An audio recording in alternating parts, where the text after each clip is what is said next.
have two special sessions, which are quick to get through before the regular meeting. We will start with the special session of the Eagle Mountain Community Facilities District Board. I will call that meeting to order, and roll call, please. Chair Kavanaugh. Here. Vice Chair Leger. Here.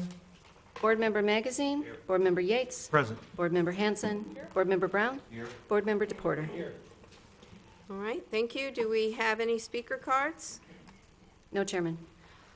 Consideration of approving the Eagle Mountain Community Facilities District Board meeting minutes of June 2nd, 2016. There is- Chairman, so moved. Okay. And any speaker cards? No, Chairman. All in favor? Aye. Any opposed?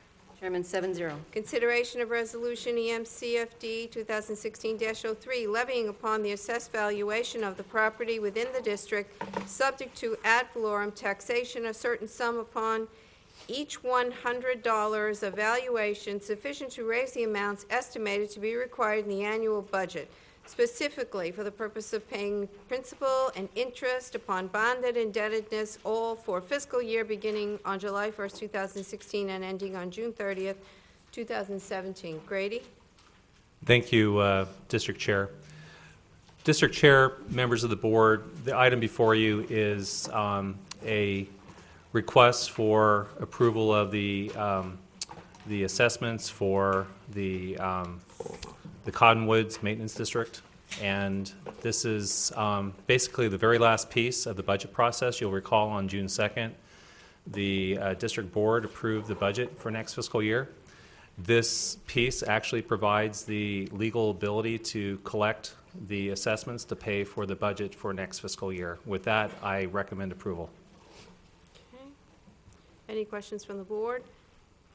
Any speaker cards? No, Chairman. Okay, can I get a motion to approve? So moved. Chairman, second. And all in favor? Aye. Any opposed? Chairman, 7-0. Okay, and I will adjourn. Motion to adjourn? So moved. Second. All in favor? Aye. And now we will call to order the special session for the Cottonwoods Maintenance District Board. Roll call, please. Chairman Kavanaugh. Here. Vice Chair Leger. Here. Board Member DePorter. Here. Board Member Brown. Here. Board Member Hanson. Here. Board Member Yates. Present. Board Member Magazine. Here. Okay, any speaker cards? No, Chairman.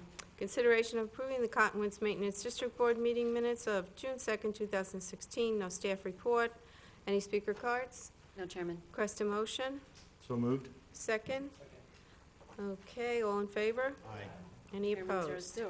Consideration of Resolution CMD 2016-03, assessing upon the individual lots and parcels within the district a certain sum sufficient to raise the amount estimated to be required in the annual budget to provide funds for maintenance of certain pedestrian areas, parking, and parkways, all for fiscal year beginning July 1st, 2016 and ending June 30th, 2017. Grady, please. Thank you, District Chair. The item before you is the last piece of the budget for the Cottonwoods District. By approving this item, you'll be providing the revenue source to be able to pay for the expenditures to provide for the maintenance of the Cottonwoods. With that, without any further ado, I would recommend approval of this item. Okay, any comments from the board? Any speaker cards? No, Chair. Can I get a motion to approve? Second. Second.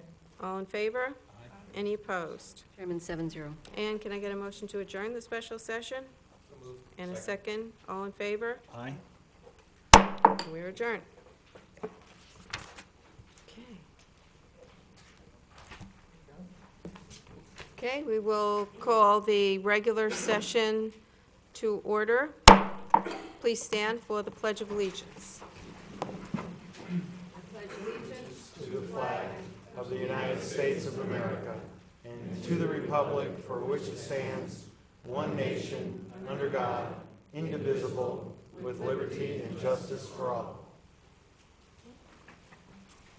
Please remain standing for invocation. Rabbi Mendy Lipskier is here with us tonight.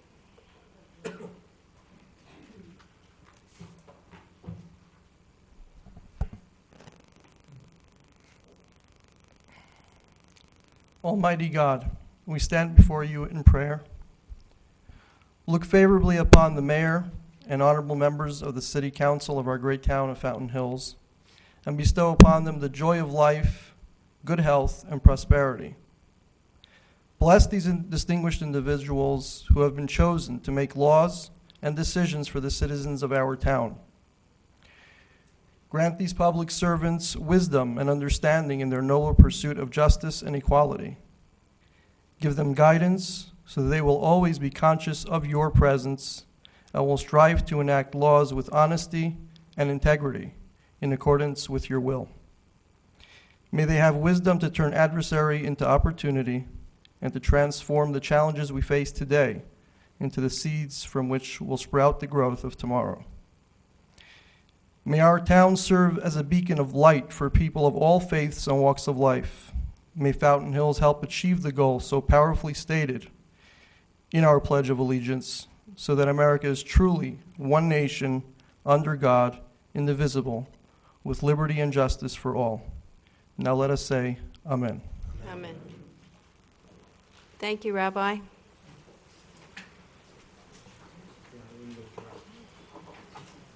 Roll call, please, Bev. Mayor Kavanaugh. Here. Vice Mayor Leger. Here. Councilmember DePorter. Here. Councilmember Brown. Here. Councilmember Yates. Present. Councilmember Hanson. And Councilmember Magazine. Just want to remind everybody that if you want to speak, to take a speaker card from the back and fill it out. You can fill it out that you want to speak or that you just want to say that you are in favor or against whatever item you're here to hear about. Okay, we'll go on to economic development. I'm going to turn that over to Councilman Yates to discuss domestic violence. Thank you, Mayor. As the council and residents may know, I represent the town of Fountain Hills on the Maricopa Association of Governments Domestic Violence Committee. This month, we were discussing finalizing our RFQ for a consultant for the risk assessment project, identifying the best use for resources for response and intervention. We've picked out a vendor. We're negotiating our contract, and we'll have the stakeholder meeting on June the 21st. Some conditions of release study are underway. If you can imagine coordinating several municipalities throughout the state to kind of get on the same page that when violations of domestic violence exist, so that all that information can be shared is somewhat cumbersome. So we're working to unify all the initiatives so that there's one source that the cities and the state can go to. And then we are finally working on our regional plan to end domestic violence, and we're trying to update that. If you can imagine, we had 25 goals, and we're working to curtail that, so we just are working on the top 5. The meeting was actually yesterday, and we delegated tasks, and we're starting to work on goals. If you have any more questions, feel free to contact me. Otherwise, go to www.azmag.gov. Thank you, Mayor. Okay, thank you, Councilman Yates. And now you're going to give us a report on the Tourism and Hotel Association meeting. You and Councilman DePorter attended that on the town's behalf. Madam Mayor, thank you. Yes, Councilman DePorter and I went to this luncheon meeting about tourism. Long story short, although we don't have a lot of the resources that some of our fellow municipalities have, i.e. minor league baseball parks, major league spring training facilities, the major emphasis was about investing in infrastructure with regard to park. And right away I thought of our median park on the avenue, that little bit of money that we invested down there. When I say a little bit, it was still $1.4 million, don't get me wrong. But compared to a municipal project, Councilman Brown and myself were able to leverage some private sector bids and do basically what was a $2.3 million project that the town managed and do it for about $1.4 million. And now, as we're seeing tonight, some opportunities are coming up because of leveraging those resources. It's a beautiful park. It gets used all the time. But again, the major discussion was let's take care of our parks, our infrastructure, and good things will follow. And Councilman DePorter The only thing I would add is that it was no surprise that the importance of tourism and hospitality is to the state of Arizona, and we were happy to hear that Fountain Hills had a good reputation in that area amongst the crowd we were in, so it was nice to represent the town and hear more and just confirm what we knew. Okay, thank you, and I appreciate the two of you attending and representing the town. Just the people that are standing, there are some seats here. There's 3, I see 4 empty seats on this side. There's 1 up front over here. So if you want to come and sit down, don't worry, you can be up front. We won't call on you. All right, next up is our proclamation. I will read the proclamation for Drowning Impact Awareness Month. Drowning Impact Awareness Month is actually in August, but we don't meet in August, so we decided that we still want to have this proclamation, so we decided to do it at this meeting, which is our last meeting before the summer. We also thought it was a good idea to do it in July, now that school's out and kids are using the swimming pools and going to different water parks. Whereas Drowning Impact Awareness Month will raise awareness that the number and impact of child drownings in Arizona affects everyone. And whereas the drowning incidents in Arizona take the lives of the equivalent of a classroom of children each year. And whereas a child drowning can happen to any family, regardless of education, race, or socioeconomic background.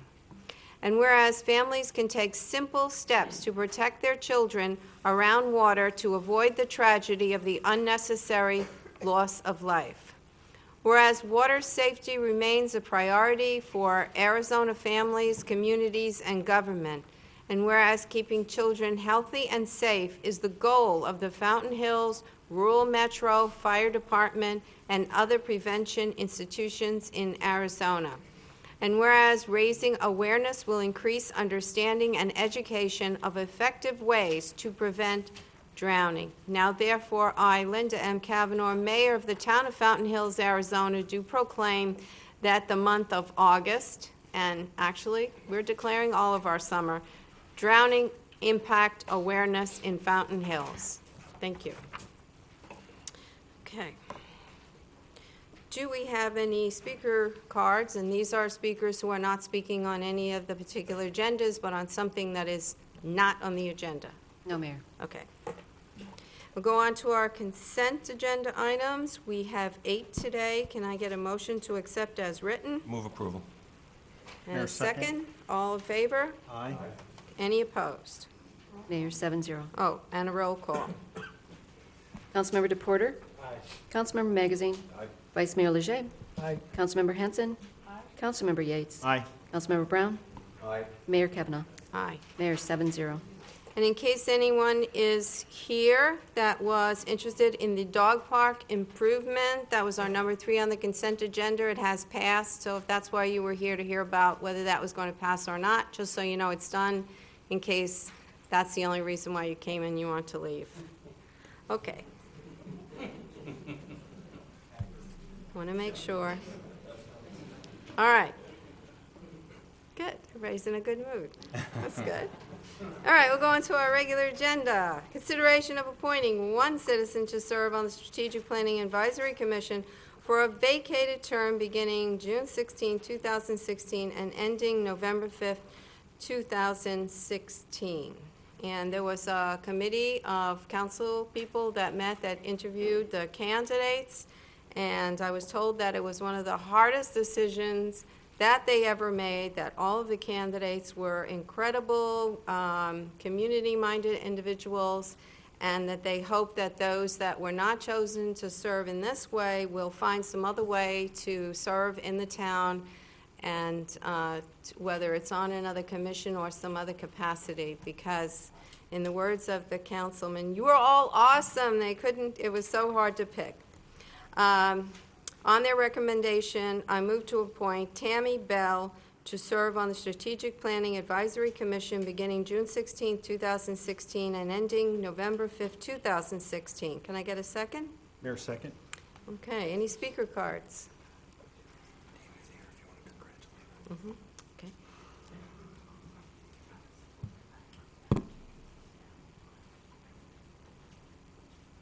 Bev, are there any speaker cards on that item? No, Mayor. Thank you. Okay. Any council discussion? All in favor? Aye. Any opposed? And is Tammy Bell here?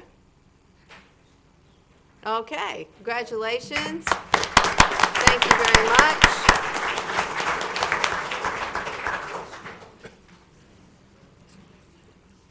Okay, you want to tell Bev? She can tell Mike. Any of the other applicants who are here, who applied, can you also stand? And just thank you so much for applying. And I do hope you'll consider some other way of serving in the town. We gave our ideas. You got ideas, I already heard. Okay, great. All right, then we will go on to consideration of appointing 7 citizens to serve on the Sister Cities Advisory Commission.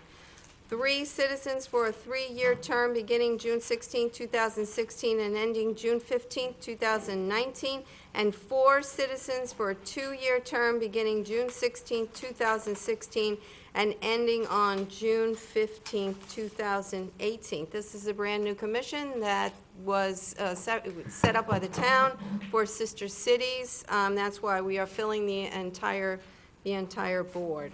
I move to appoint Jackie Miles, Dr. Patrick Sweeney, and El Salvador Honorary Consul Enrique Melendez to serve on the Sister Cities Advisory Commission beginning June 16, 2016 and ending June 15, 2019.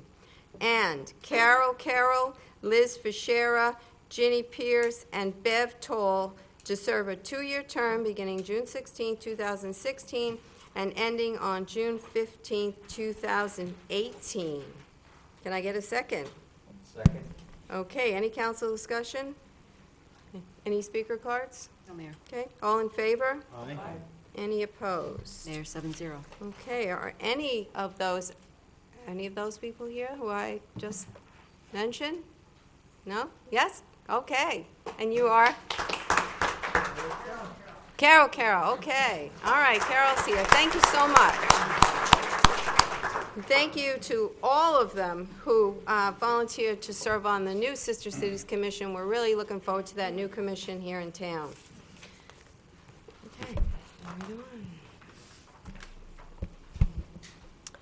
on. Okay, at the number 11 was a tourism program, consideration of tourism strategic plan. At the request of the town manager, because of the length of this entire meeting, that item is now moved to the August 18th council meeting. I hope that doesn't inconvenience anyone who came specifically for tourism, but that is moved off the agenda. Okay, number 12, consideration of resolution 2016-08, levying upon the assessed valuation of the property within the town of Fountain Hills, subject to ad valorem taxation of certain sum upon each $100 of valuation, sufficient to raise the amount estimated to be required in the annual budget, specifically for the purpose of paying principal and interest upon bonded indebtedness, all for the fiscal year beginning July 1st, 2016 and ending June 30th, 2017.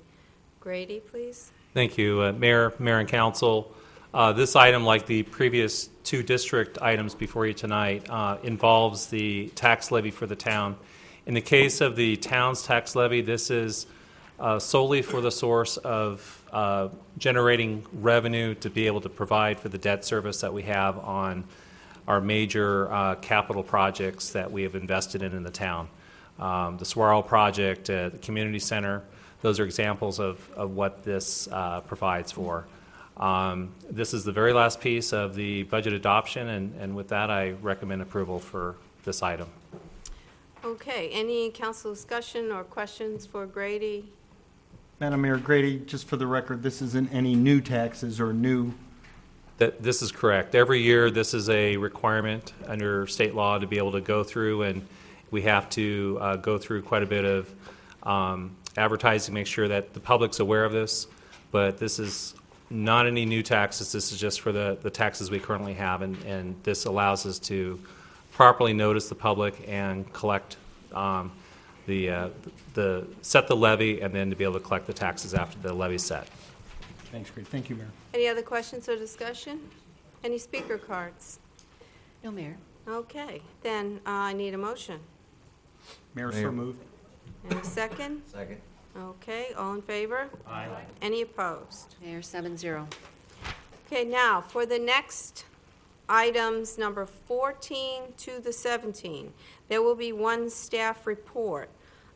What we are going to be doing is all of the speaker cards now during this period, so then you don't have to worry which specific agenda item that you're referring to. It could be any of those, and we'll take all of the speaker cards at this time. So if you do want to speak, make sure you get your speaker card in.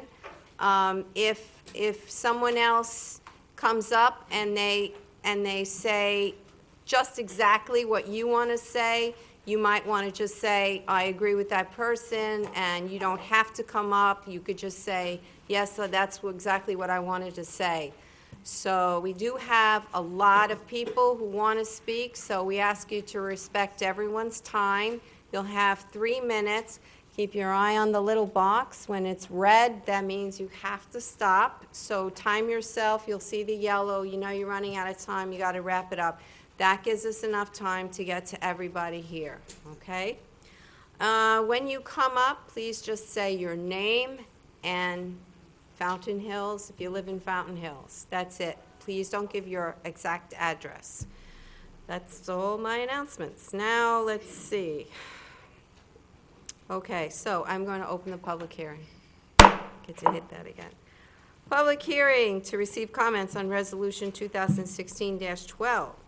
A minor general plan amendment related to the proposed Park Place mixed-use development proposal to be located at 16725 and 16845 East Avenue of the Fountains. If approved, the amendment would increase the maximum residential density in a mixed-use project in the downtown area from 28 dwelling units per acre to 45 dwelling units per acre. Start with Grady, please. Yes, Mayor and Council, the item before you is basically a requirement before we can move forward on the other items that are on the agenda tonight. Our interim Development Services Director, Bob Rogers, will go ahead and give a staff report, and his staff report will cover not only this item, but all the items up to item number 17. Hey, Bob, thanks. Thank you, Mayor, members of the council. As stated, this is an application. It's by Bart Shea of N. Shea Group, LLC, for the Park Place development proposal to be located at 16725 through 16845 East Avenue of the Fountains in the downtown area. The project is asking for 4 approvals tonight. Approval of a minor general plan amendment to amend the downtown residential density limit from 28 dwelling units per acre to 45 dwelling units per acre in order to accommodate the proposed Park Place development project. Also, approval of a development agreement outlining regulatory and procedural agreements between the town and the developer of the Park Place project. And then also 2 replats of the subject property in order to divide it into lots according to the proposed phases of the development. And as stated, this presentation will cover all those items 13 through 17 in the agenda. If approved, the Park Place development proposal will occupy 2 privately owned lots, about 9.3 acres, and 3 town-owned properties of about 3 acres, totaling about 12 acres, a little bit over 12 acres. This is the general outline of the Park Place proposal. What you see here are the ground floors of the proposed buildings. The 2 buildings, C and D, are a little bit larger on the upper stories, and that's the shaded areas around the backs of them. Park Place is to be a mixed-use, commercial, and multifamily residential project. Buildings B and F, which are, this is building B and this is building F, are proposed to be 3 stories.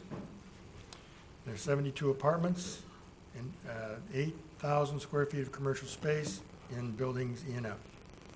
Building B is 102 apartments. Buildings C and D are the 2 larger buildings. They will contain approximately 230 apartments and about 35,000 square feet of commercial space.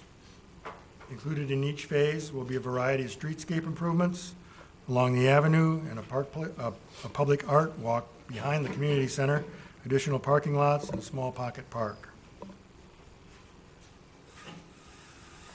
This is our most recent artist rendering of what the building facades along the avenue could look like. This is Building C, which is the building between the Town Hall and Verde River Drive. Remember, this level of detail that you're seeing now is for informational purposes only to help the council put these requests into context. Planning and Zoning Commission and the Town Council will both be reviewing the concept plans for each phase when they come at a later time. The request before you this evening for a minor general plan amendment to the downtown area specific plan, sometimes known as a SWABAC plan. I'd like to note that why it is a minor general plan, it's because it is a residential density increase of less than 80 acres. The general plan's downtown residential density is currently capped at 28 dwelling units per acre in the downtown area. This proposal would increase the density cap to 45 dwelling units per acre in the downtown. The picture in the upper left is the downtown area containing the 9 districts from the downtown area specific plan. This minor amendment will not affect all of the downtown. It will only affect the Avenue District and the South End District, which are this district is the Avenue District, and the yellow on the bottom is the South End District. The other 7 districts will remain at the current 28 dwelling units per acre density cap. Development agreement is being requested in order to facilitate the project's development. Some highlights are that it will allow the project's concept plan review and approval process to proceed in 3 phases. It will allow the use of town's property for some additional parking. It will allow the use of on-street parking spaces in their parking calculations. It will allow for a 20% overall reduction of the required number of spaces. It will allow for a modified space sizes in some areas. It will decrease the number of required loading zones. It will require construction of an art walk in lieu of 50% of the public art requirement. It will allow for a 10-to-1 ratio of residential to commercial square footage within the town center commercial district.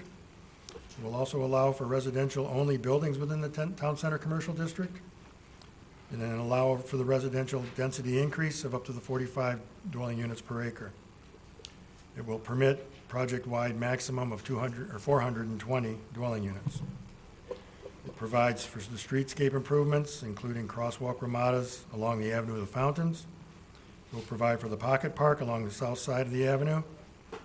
It increases the maximum building height on 2 of the buildings, or 3 of the buildings rather, up to 54 feet or 4 stories. It will modify the exterior building architectural offset requirements, provides for public Wi-Fi along the avenue, and it will adopt a 6-year development schedule.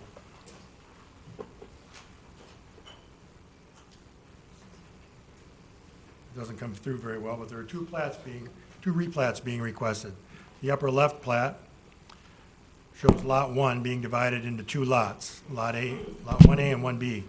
Lot 1A is where Building C will be. And Lot 1B is where Building B would be, the one below that. That's the apartment building. The lower right plat shows Lot 5 being divided into 3 lots, 5A, 5B, and 5C. 5A is where Building D would be, it's up in this corner.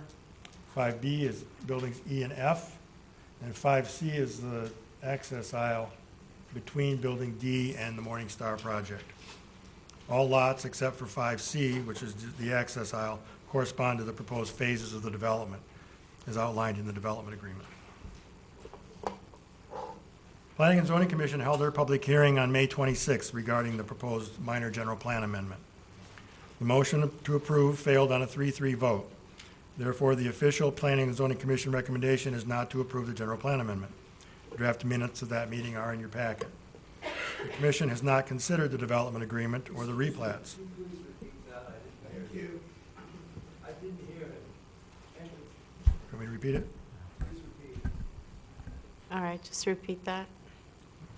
The Planning and Zoning Commission held their public hearing on May 26th regarding the proposed minor general plan amendment. The motion to approve failed on a 3-3 vote. Therefore, the official Planning and Zoning Commission recommendation is not to approve the general plan amendment, and draft minutes are included in the packet. The commission has not considered the development agreement or the replats, so there are no recommendations regarding those coming to you. Staff recommendations are to approve the minor general plan amendment for 45 dwelling units per acre, to approve the development agreement, and to approve the replats with the stipulations outlined in the staff report. That concludes my presentation. The applicants are present, and they would like to make one as well. Okay. Does anyone want to ask a question of Bob before we start with the applicant? Of course, we can go back and forth. No? Mayor, if I may. Yes. Bob, do you have any exhibits that you could show us to give us a sense for some of the dimensions or height of some of the proposed structures?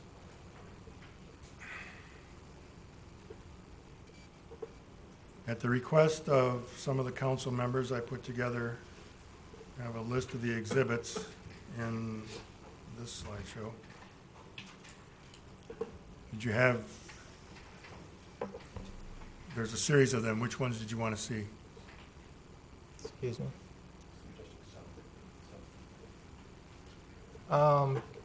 I just thought you would start with a couple and just run through and just describe them. It's extremely difficult to see those from here, and I'm sure the audience has the same issue. Perhaps just bring up a couple and just describe them. Describe what building it is, what the view is, what some of those blue lines there represent. What you're looking at in this slide is building E and F. Building E is the 4-story building, one of the smaller ones, and F is the 3-story building, which would be on the corner of the Avenue of the Fountains and Saguaro Boulevard. Okay. And these are just generalized, scaled renderings of how high the buildings would be in comparison to the neighboring. Madam Mayor, Councilman Yates? although I appreciate this exercise, these aren't actual, I mean, these are our in-house renderings. These aren't verified as to the accuracy. It was kind of best guess based on some. Correct. They're not exactly scaled, no. They're just renderings to. Madam Mayor, the only reason I'm bringing it up, and although I appreciate the councilman's requesting this, I almost think we should probably go to the developer, because I think you have some scale drawings for us that will more accurately document kind of what we're looking at. Mayor, if I may, I appreciate those comments, and I'm here for clarity. I'm here for the public to see what's being proposed. For the last 6 months, I've been asked a series of questions, and I just think it's important. It's the time for people to get a sense. And just one last comment. It's my understanding that the markings at the tops of some of those, it looks more like a fence, were based on the concept plan. Is that correct? For these buildings, no, because we don't have a concept plan yet for buildings E and F. They were based on, well, for building F, it was based on a 40-foot height limit, because that's what the TCCD would allow for a 3-story building. Could you pull up building C, for which we have a concept plan on, and I believe that although it's a staff rendering, I believe that the numbers were taken from the concept plan that was submitted by the developer. Thank you. Mayor, if I may. Just hang on a second. Bob, do you have that, or? Yes. Okay. This is a slide for building C. Excuse me, Madam Mayor, we don't have a concept plan, do we? Yes. And this is not, You're not looking at that tonight, but yes, we do have one. okay, but this isn't the concept plan. No, this is not. Although, again, Madam Mayor, I appreciate Yeah. what we're trying to do here. This was, I think, for council's trying to get a general feel.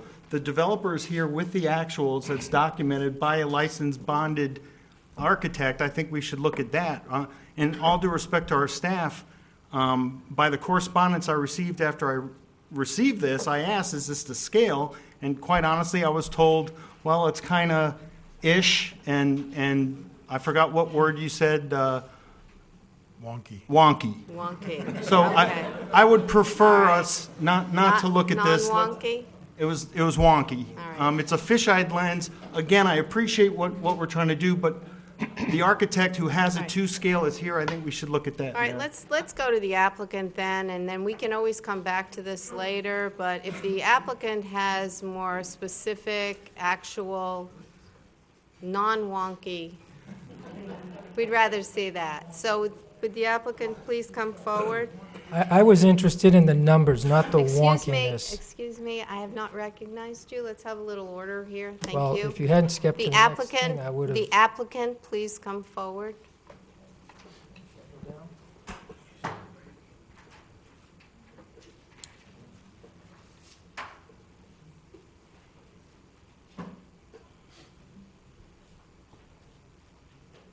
Bob, could you help me get our, is this it? Is that ours? This is us? Mayor. Hang on, let's get through the presentation. All right, there we go. This has to do with the presentation. We can ask questions after the presentation. Let's let the applicant do his presentation, and if everybody could be as quiet as they can, because I'm told that our mics are a little quieter today, so we want to try I'll to just make speak it so that, Really loud, if that's all right. and right up to the mic, because we have people that are probably watching at home too, and it's a little hard to hear. I'm used to speaking to Cub Scouts, so There I you can go. probably speak Use your right up. Cub Scout voice. Madam Mayor, Vice Mayor Leger, members of the council, thank you so much for giving me the opportunity to come before you again for our yearly meeting, I think, something like that, maybe. We met first on the avenue of the Fountains Park, and then a year ago, I believe today, we met on the Morningstar Senior Housing Project. And it's great to be here to present our first phase of Park Place. And please identify yourself. My name's Wade Felkins, Landmark Design Architects. Thank you.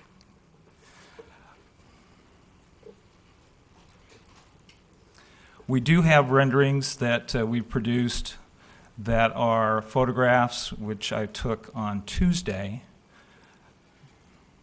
And we've gone through and quickly rendered our buildings and submitted those into, placed those into the photographs. So here is a view of Building C, which is on your right, Building D, which is on the left. This is standing in the center of Verde River Drive on the north side of Avenue of the Fountains.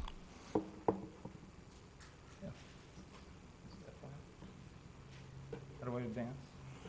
Which one? All right, we're going to have Bart do this. There we go. Next. All right. This is a photograph that I took on Tuesday. This is directly in front of Town Hall, looking back to the southeast along the avenue. In the background behind the Palo Verde tree, you'll see Building C.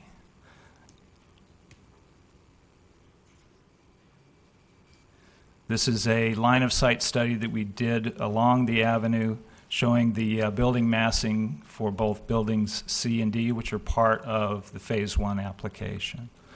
Building C at the top, you'll notice, is at the west end, approximately 41.5 feet tall from finished grade, and on the east end, approximately 54 feet tall. We are sinking the building into the grade approximately 3.5 feet on the west end, and it will extend out of above grade approximately a foot, foot and a half above grade at Verde River Drive. Building D does something similar. It's essentially the same building, just mirrored. We'll be recessing the west end of the building and then stepping the floors down to try to closely match grade so that we can meet ADA requirements.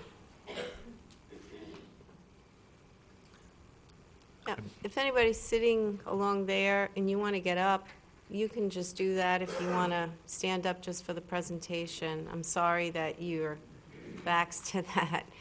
We also do have TV in the hall out in the lobby, so if anybody can't see and they want to see better close up, they can just step outside to see the presentation.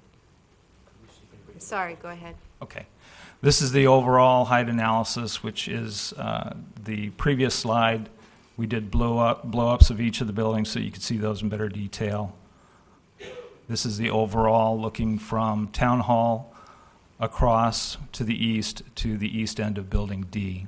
Sir, Yes? can you use the pointer? Sure. We have one. Thank you.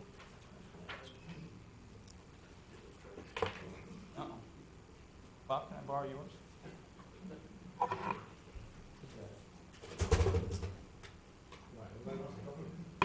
go.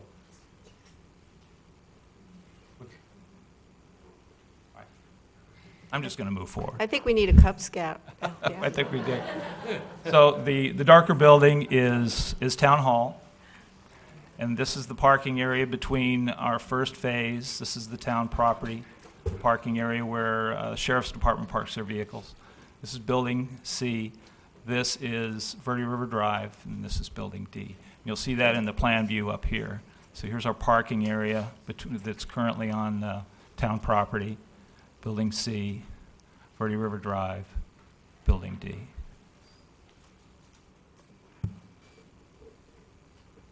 The illustration that we created here, we've gone out in months prior and took a series of measurements for the existing palm trees. And so in this rendering, that is actually part of the, stop.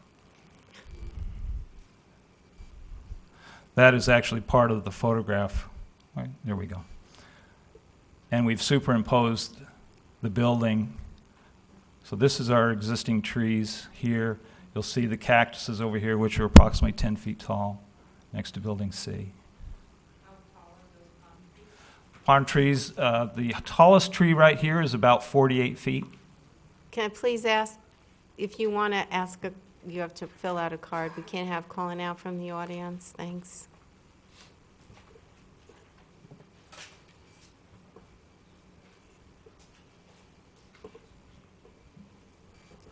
So those are the exhibits that we'd prepared to show for the actual massings of the buildings. Try to do our best to illustrate this so that it was a little bit more clear so that council could make a more reasoned decision. Okay. I had some comments, but I think in lieu of the lateness of the hour, if I think Mr. Shea would like to address council briefly, if that would be possible, and then Sure. we'll. Okay, would you take a couple of questions right now before Mr. Shea comes up? Certainly. All right, Councilman Magazine. Sir, would you go back to the previous rendering, please?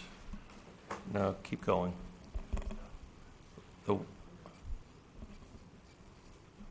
The one that showed the palm trees superimposed.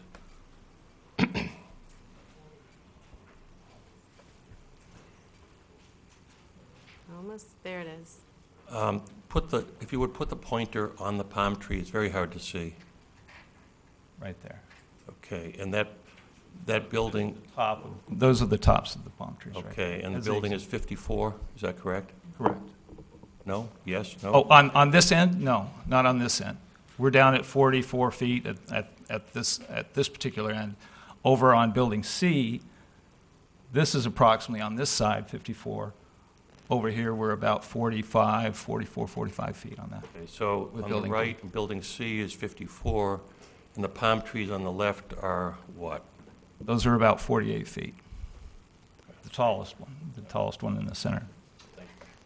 The palm trees average anywhere from 27 up to 45. Some of them are right around 30-plus feet on average. Okay, thank you. Any other questions? Mayor, I had a question of Wade. Could you go back to the mass, you were referring to it as the line of sight massing of the building D? All right, how did we get need a touch screen is what I need. How did we get in here? Get me out of there. There we go. All right. This is the slide? Thank you. Could you just kind of run down, when you went through Building C, you went through linearly and gave us the heights. Could you do that, the same thing for Certainly. Building D? This is the west end of Building C, east end. Here's Verde River Drive. Building D, Verde River Drive, west end, east end. Okay. So could you run through what the elevation, the height is on line of sight on Building D. You did that for Building C. Could you do it for Building D? Building D, Mhm.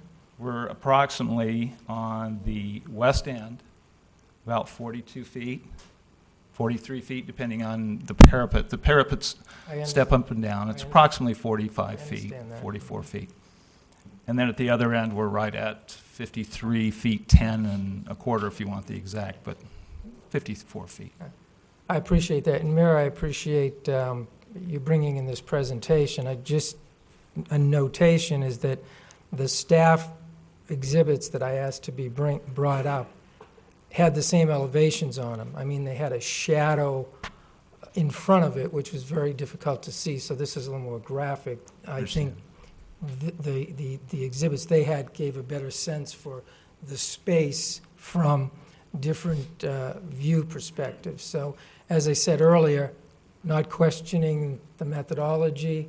Been in my shoes, I've had a lot of questions in the last 6 months. So as much information we can get out there, particularly around height, because that seems to be, I think, where there's some differences on this particular project.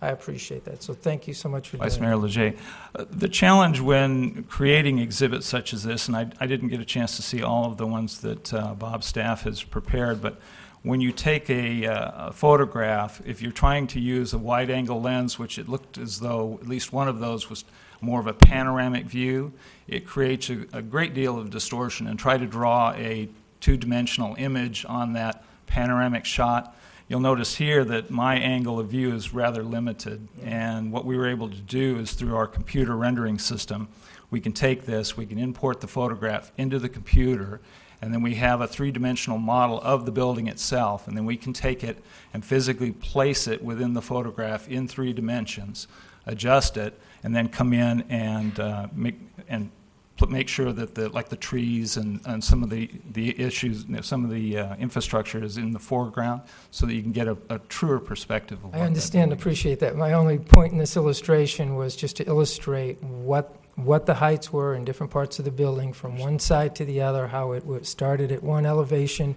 and went down to another. That's all. So thank you very much. I appreciate it. Okay, no more questions for Wade. Let's bring up Bart Shea, the applicant. All right, welcome. Mayor, Council, Bart Shea and Shea Group. Been a long time on this project.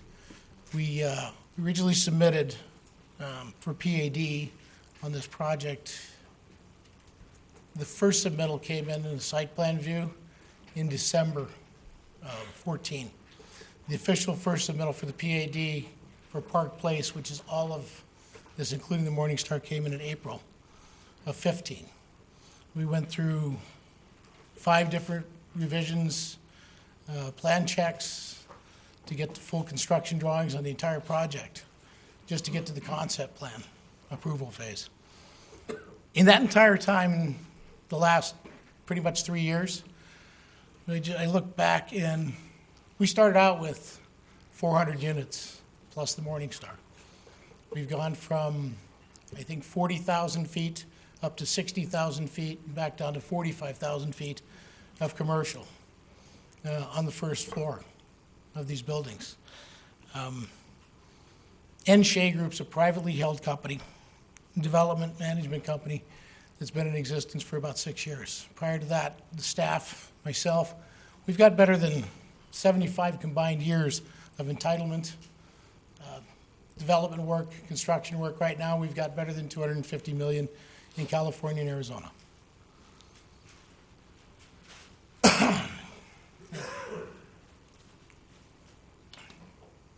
The fact that more than half of it is in the town of Fountain Hills, it's because I live here.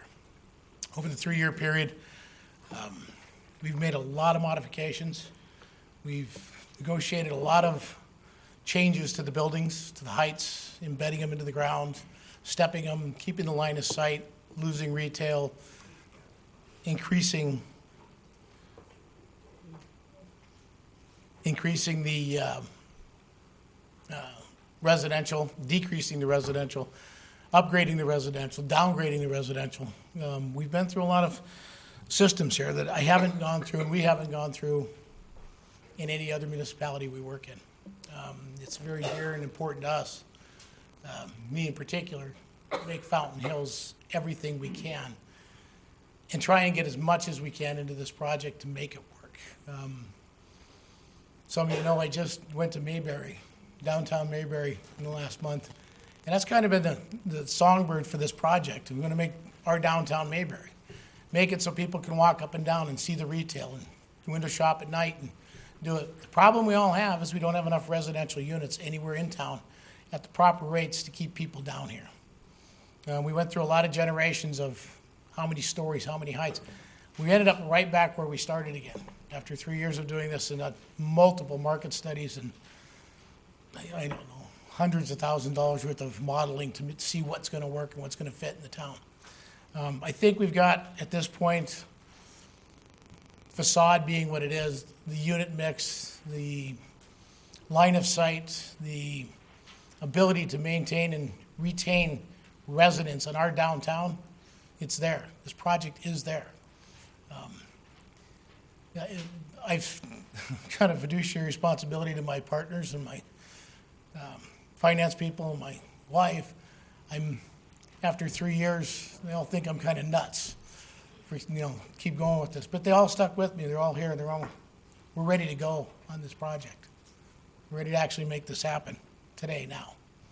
I'm not going to belabor the point of who I am and where we've been. I've been in contact with all of council that I could, the town staff, the town mayor. I don't know another staff in another town. I can't tell you another councilman's name in any of the places I've been. In the meantime, when we finished out Park Place, we went through the town of the city of Glendale with a very similar product to Morningstar. I met nobody. We did a normal process, we did the process, and we were done. So this has been a challenge to get here, and I think we're there. I think it's the best we can get. Okay, thank you very much. Okay, oh, guys. Oh. I know you're excited. Let's keep it down, okay, please? Let's just try to maintain some quiet.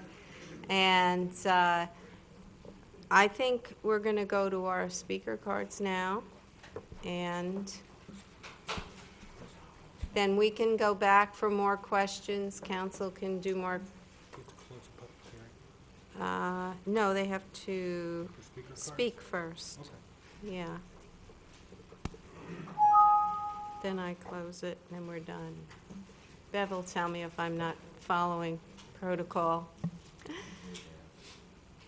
We do have a lot of speakers, so like I said, let's respect everybody. If you don't need the full 3 minutes, don't take it all just because you have it. And let's try so we can get everybody in to have their say and get everybody out of here at a reasonable time. Mayor, we have 26 speaker cards, but we have 24 cards that were submitted that they indicated they do not wish to speak, which 7 were in favor of the project. Okay, so 24 don't want to... Non-speakers. Non-speakers. But 7 are in favor of the project. Okay. 17 are against the project for various reasons, being density, height, or just the project itself. Okay. All right, then. So I'll call the names. I'll call 3 in a row, and then you'll know the order that you're coming up in. Bob Wilson, David Bickler, Mitch Friend. And just know that Bev puts these in order as she receives them. There are no other particular order except who handed them to her first, second, and third. Okay, watch the little box. Ready? Go. Go. I'm Bob Wilson, a resident of Village of Town Center. I was at the Planning and Zoning meeting on May 26th. I spoke during the public hearing on this resolution, which is requested in order to accommodate the proposed Park Place project. The applicant, Bart Shea, made a presentation to the Planning and Zoning at that meeting. to the commissioners. In it, he referred to a letter dated June 15th from Swayback Partners, the architects of the 2009 downtown area specific plan, that stated the project was in line with the intent of the plan, which surprised me to see that or hear that.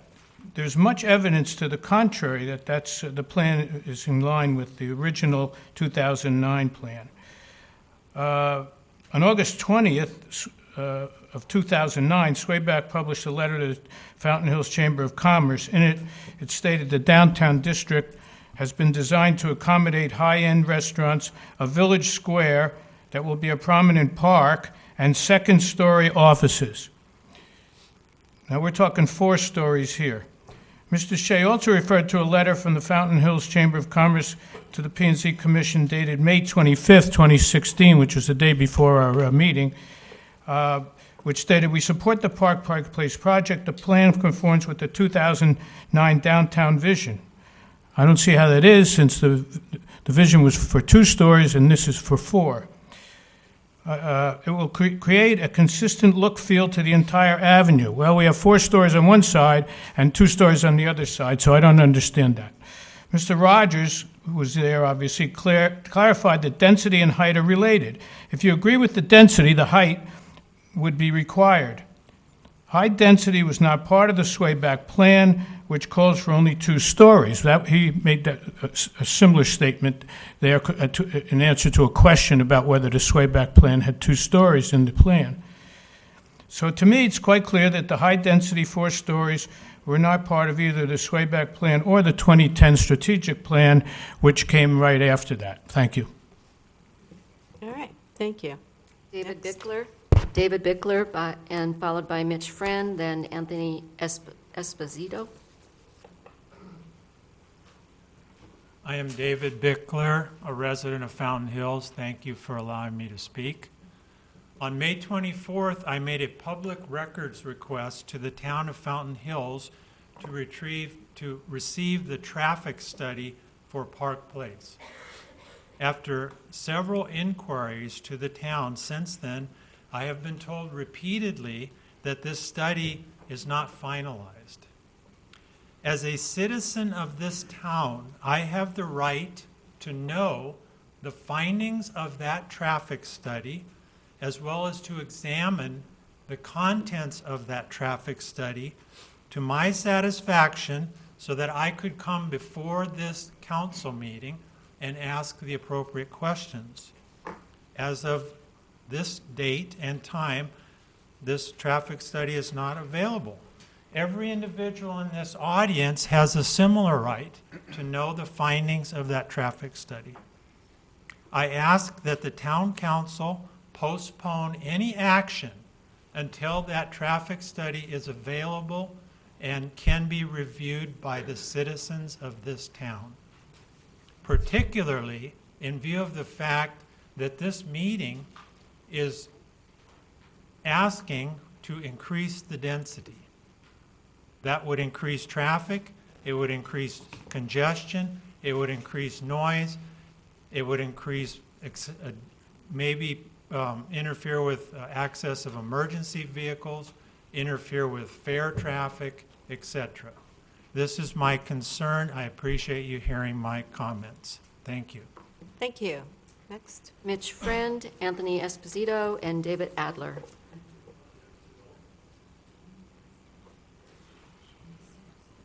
Good evening, Mayor and council members. Thank you for this opportunity. I just wanted to address my concerns as a resident. My name is Mitch Friend. Been here in the town for 18 years, love the town. You know, part of the beauty of this town is that we're not a large industrious city like Phoenix, and that we have the beauty and the views that are available to us that we don't have in Scottsdale and other areas where they've built so close to the roads. Part of my concern is the density and the traffic flow, and removing the views from one of our main venues for this town to expose tourists to this town, such as Avenue of the Fountains for the art things that we have going on and so forth. And I believe that the developers need to conduct an impact study. If they've been working on this project for so long, Why has there not been an impact study that would determine what kind of views are going to be changed? What's going to go on with in terms of height and so forth? And how will this town actually look to outside people coming into this town who value this kind of beauty that is diminishing day by day throughout our valley?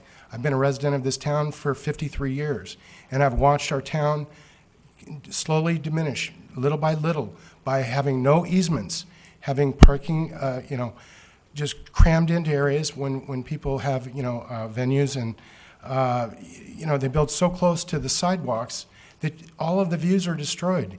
And the majority of our views in this town on Avenue and the Fountains are to the south and to the east. And if we're talking about developing things that are 54 feet high, we will lose those views. And the people who would, otherwise come here and see what the beauty of this town has to offer that is unique to this valley might not do so. And so I would ask you, as a resident, to kindly consider to oppose this development. Thank you very much for your time. Thank you. Anthony Esposito, David Adler, Kelly Smith. Howdy, folks. I'm Anthony Esposito. I'm a resident. And I just want to mention a few economic notes that I have here and not even mention this aesthetic abomination. Right now, we've got over 35 empty storefronts. The population of Fountain Hills can barely support the retailers we have. So I don't know how 8 buildings worth of retail frontage is going to get supported. On top of that, we talked about inventory of rentals. There are over 80 empty rental properties right now, and at no time will you find through the year less than 4 dozen. 400 one-bedroom apartments. Who is going to live in those? Young people? Young people are not going to come to Fountain Hills. There's no industry. There are no jobs. They have no rationale to come here. This building would be better suited at Kierland or in Scottsdale. Off Scottsdale Road, everything's convenient. And something of this type of contemporary style would fit in. It has no purpose here. So let's look at the economic sense. Who are going to be in these 400 apartments? One-bedroom apartments. Low-cost bedroom apartments? Well, if it's not going to be young people, is it going to be seniors with small fixed incomes? And what income do they have to support all the retail stores? And what is their motivation to come to Fountain Hills and live in a one-bedroom apartment? So I'd like to have everyone think really, really carefully, because in my mind, I'm a businessman, and I see this developer going bankrupt. And I really don't want to see downtown looking like a slum of empty units. Thanks. Okay, thank you. Next. David Adler, Kelly Smith, Charlie Lamar. Where's the red light, yellow light, green light? Okay, there's the green light. Right there. Go. Madam Mayor, Mr. Vice Mayor, members of the council, my name is David Adler. I've been a resident of Fountain Hills for 25 years. I'd like to thank you for your effort in bringing attempted development, I say attempted development, to the town. But what is the point of having swayback design at 28 apartments per acre, and now the developer is asking for 45? I take significant offense at the use of the word minor change.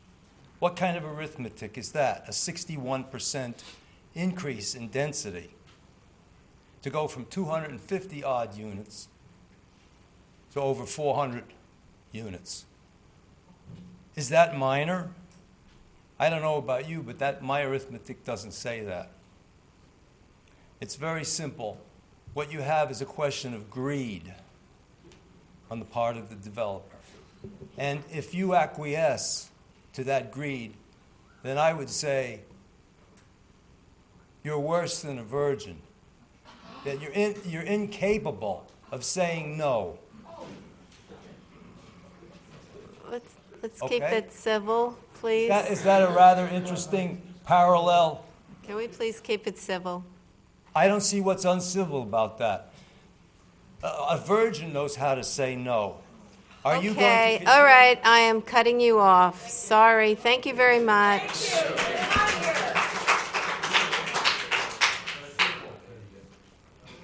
Kelly Smith, Charlie Lamar, Ted Blank.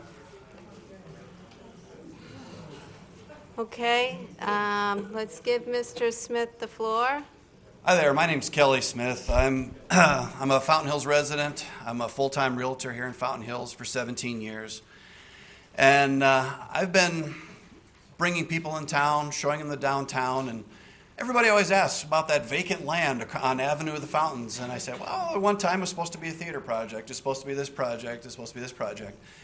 And unfortunately, it just doesn't seem like anything ever happens. And it's kind of a sad thing. A colleague of mine was talking to a Scottsdale business owner, says, why don't you come to Fountain Hills? And the business owner laughed and says, you know what? I don't bring my business to Fountain Hills because that's where businesses go to die. And I hate that. I mean, I work in this town, I live in this town, I support this town as much as I can. And when somebody says that, it irritates me. Now, we have a project. This gentleman here has put a lot of time, energy, and effort into it. Yes, there's pros and there's cons. Not everybody likes it, and that's just how it goes. But, you know, if we're not growing, we're dying as a town.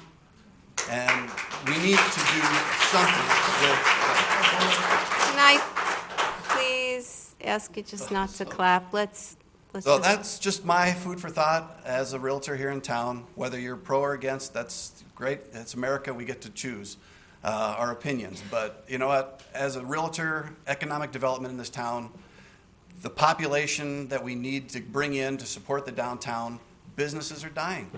I mean, didn't we lose Taco Bell recently, not that long ago, because they couldn't get any employees to work there? We need some employees in this town. Be it low income, okay, great. Young people can afford to pay for a decent apartment, but you can't find an apartment in this town under $800. I know. I'm in the business. Good luck trying to find an apartment in Fountain Hills under $800. If you do, you'd be chasing it with about 4 or 5 other people. So, you know, keep an open mind, and I think this is the way to go. Let's give this project a chance. Okay, thank you. Please stop. Please. Charlie Lamar. Just do me a favor, please, and let's just not clap. Just be enthusiastic inside, or let's have respect for the people that come here that want to speak on the other side, too, okay? Let's let everybody be heard. Thank you. Appreciate it. And you are? Charlie Lamar. Okay. Yes. Madam Mayor, Vice Mayor, council members. I lived in Fountain Hills since 2004. I came here to never be heard of again, I was hoping. But I am for this project. I've developed, I think, somewhere north of $600 million worth of this kind of stuff somewhere in this country. And I've been through lots of these meetings. And there's one thing I am sure, and I've never met the developer, I don't know him, so I have no dog in this fight at all. But I live here and I love the town. Businesses need people to survive. And I've had a lot of my friends that own businesses here that are not here now. They couldn't survive. Activating the street with this residential component is what they need to work, and it works in the downtown district. It's not being built in Fire Rock. It's not being built up on the mountain here. It's being built in the district. I've heard people comment about the plan, the vision, but those plans are done in a conceptual way, but they're not done with the economics in mind. Right now, this project is only possible, and I'm convinced of this, because the cost to capital is so low. You raise the price of the capital, this project does not work for him. If you want to get rid of some of the commercial, which I heard someone talking about, get rid of it. I'm sure he'd love you to just get rid of all of it. Just make it all residential. And I would love that. I've used to have developer friends of mine fly in and they'd say, wow, this is a beautiful place. Why don't you build here? I said, are you kidding me? You think I'm going to spend money in this town? I said, I never thought you would even entertain this thought that he's doing. If I thought that, it'd be me sitting there. I would have built it. But with that being said, I support it. Economically, it has to work. And I'm sure he's run the numbers. It's not greed. I ran the numbers approximately on what this is, and I'm sure the rate of return on this relative to risk is something I would still, well, do I want to do it? But the question is can you do it? Yes. I think you should. And my daughter just came back from Washington, D.C. She would love to live in this town. She's having a house built in Mesa because it doesn't work here for people her age. And so they would love to be up here. There are young people that want to be here. Thank you. Okay, thank you, Charlie. Oh, here we go. You're really pushing me. Come on. Ted Blank, Roger Riggert, Vicky Simone.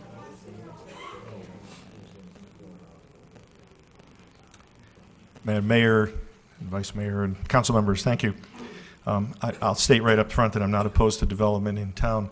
My name is Ted Blank, and I own a home here in Fountain Hills. We've been here 2 years. But I'll mention that in the proposed development agreement, the applicant has been granted numerous concessions. Out of the 17 bullet items listed on the slide presented here tonight, 11 of them are concessions made by the town in order to come to a mutual agreement on the development. The council has the right to make certain modifications to the zoning rules when it feels those are in the best interest of the town. Many of the concessions described wouldn't even be visible to most visitors. Someone driving here for dinner would be unlikely to notice that there are only 4 loading zones instead of 14, or that we have a 10-to-1 ratio of residential to commercial. And I certainly have no idea what the architectural setback item refers to.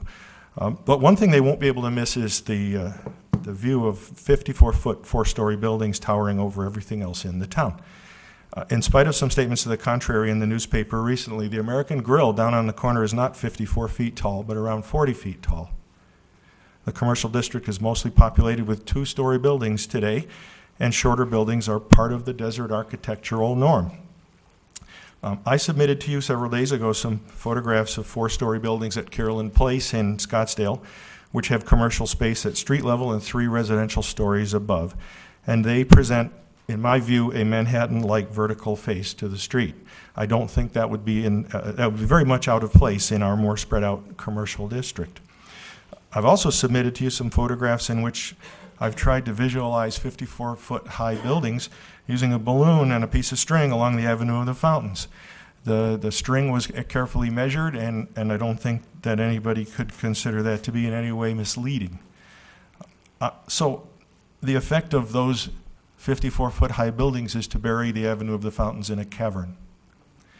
I would urge the council to approve the development agreement only with the following stipulations: that the height of buildings not increase above the current limit of 40 feet, that none of the buildings be more than 3 stories, and that the height of a story should be specifically defined so that everyone knows approximately how tall a 3-story building should be. Currently, Building F is described to be limited to 3 stories in the development agreement, but there's no definition of what a story is. So if I read it right, that building could be 54 feet tall, and each story could be 18 feet tall. I think this is a loophole that needs closing. Thank you for your time. All right. Thank you, Ted. Roger Riggert, Vicky Simone, Jeff Rips.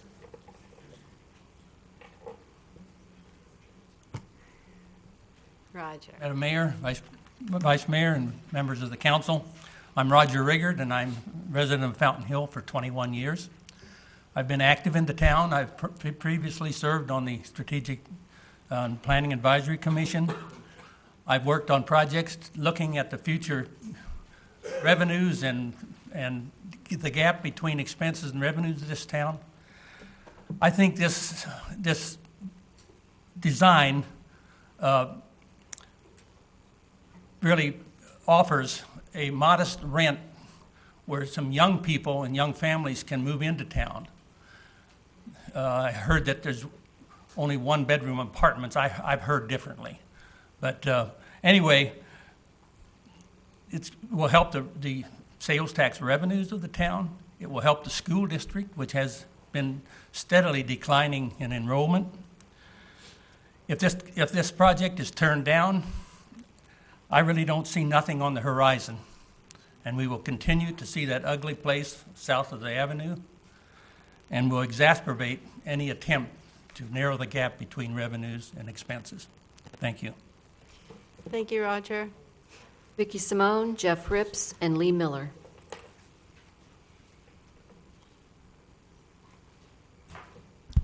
Madam Mayor, Vice Mayor, and Council, my name is Vicky Simone, resident of Fountain Hills. We've had property here since 2005.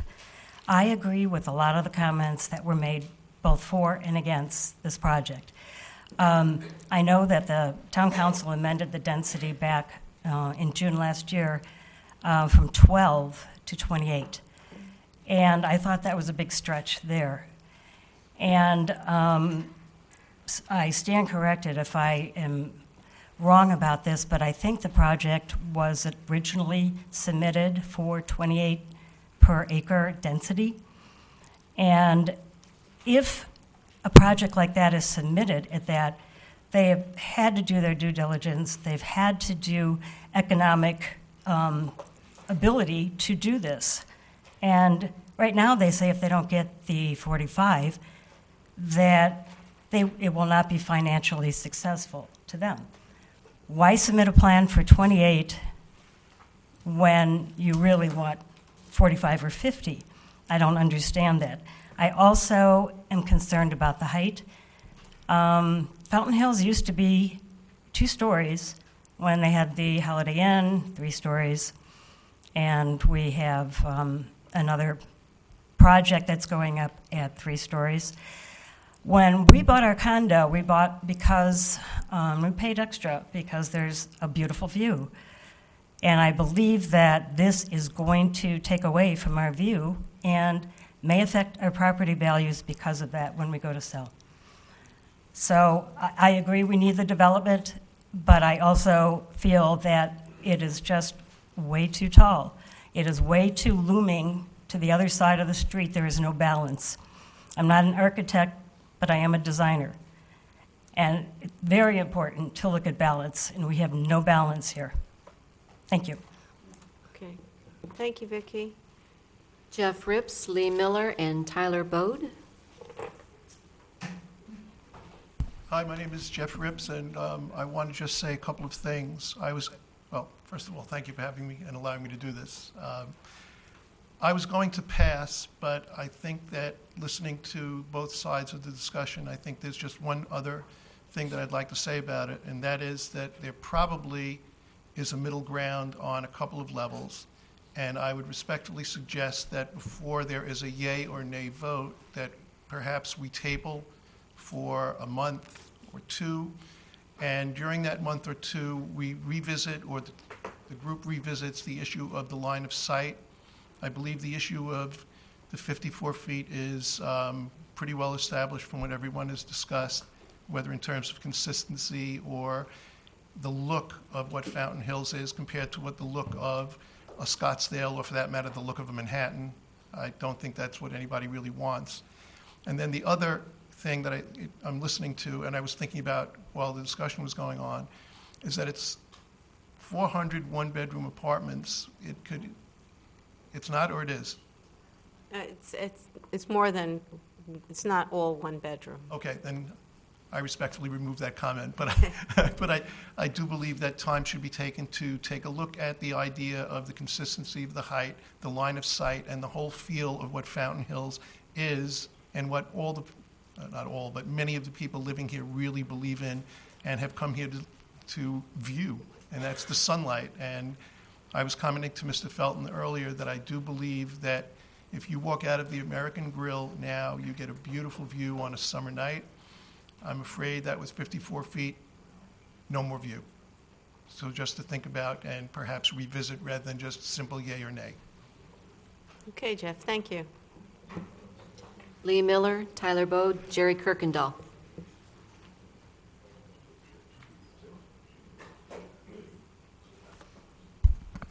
My name is Lee Miller, and I'm a resident of Fountain Hills. Town zoning codes do not include 4-story buildings. Look at the Swayback plans of 2009 with Southwest Lifestyle and 2-story buildings. The The Shea team already misled the P&Z commissioners like a month ago when they asked, why are we now talking about height along with density? Shea team said, because we are only talking about density and the height is unrelated. Without the height, they cannot have the density they want. Why are we now making this a Shea construction town per rules and regulations? In the Fountain Hill Times, Shea says if the council does not pass this, he is done. How tall do these buildings need to be in the future, blocking views of mountains and fountain if we do not stand by the present rules of density and height? Shea could care less about the present citizens. He wants present restrictions changed to build 54-foot high buildings, 15 feet above normal standards, and covered with glass looking like Scottsdale.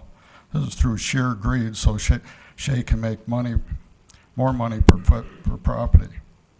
The density will be 4 times more than the original standards. Shea has not even presented a traffic and parking study yet. Shea is already suing the city because Shea's perceived interference by the city on how Shea wants to do things. Shea is also suing the P&Z chair. The P&Z vote was 3-3 on this project. The chair was not allowed to vote.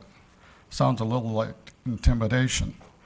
The city council mayor needs to propose a referendum vote by the residents and property owners themselves, since this project is dramatically different than the 2009 plan. Shea says this will be low rental property. Is this going to be a Section 8 property in the center of town? Young people and young families are only going to move to Fountain Hills for 2 reasons: good paying jobs and a good education system for their kids. This is a gorgeous town, and the rental properties are going to be rented to snowbirds, not young people moving to Fountain Hills. People here will be here because of the community it is today. When is the city council mayor going to stand up for the people? This town is going to be here another 100 years after we're gone. The town has been here 40 years, has grown from dirt and rocks to a population of 50,000 in the winter. The land you are discussing is the most important piece of land available in Fountain Hills. Don't be intimidated into making a bad decision today. The right project will come along. What is your legacy footprint in this town going to be to look at in 100 years? Thank you. Okay, thank you, Lee. Tyler Bode, Jerry Kirkendall, Amber Lee Dabrowski.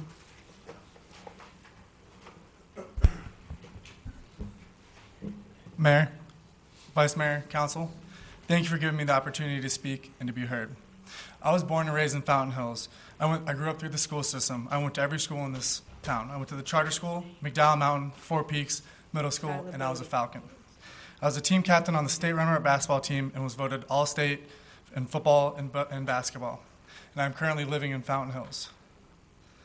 I just want to and I do commercial real estate right now too. I just graduated college. I moved back home. I want to congratulate Councilman Cecil Yates for being featured by AZRE for being people and projects to know in commercial real estate. It's a really big deal, and it's an awesome accomplishment, and I'm glad to have you working in our town council. But it's safe to say that I know my fair share about Fountain Hills. I've traveled to different countries and lived in different states, but Fountain Hills is and will always be my home. Fountain Hills is not known as like a progressive town, but we're heading in the right direction with this project. John F. Kennedy once said, "Change is a law of life, and those who only look to the past or present are certain to miss the future." I understand that change can be scary, but I remember it must have been more than 10 years ago, the intersection between Fountain Hills Boulevard and Palisades, it used to be a stop sign. When they put a stoplight in there, the whole town went nuts. But looking back at it, it was obviously the right thing to do. 10 years from now, we're going to look back at Park Place, and it's going to be the same exact reaction. I love Fountain Hills, but me living here is not a reality.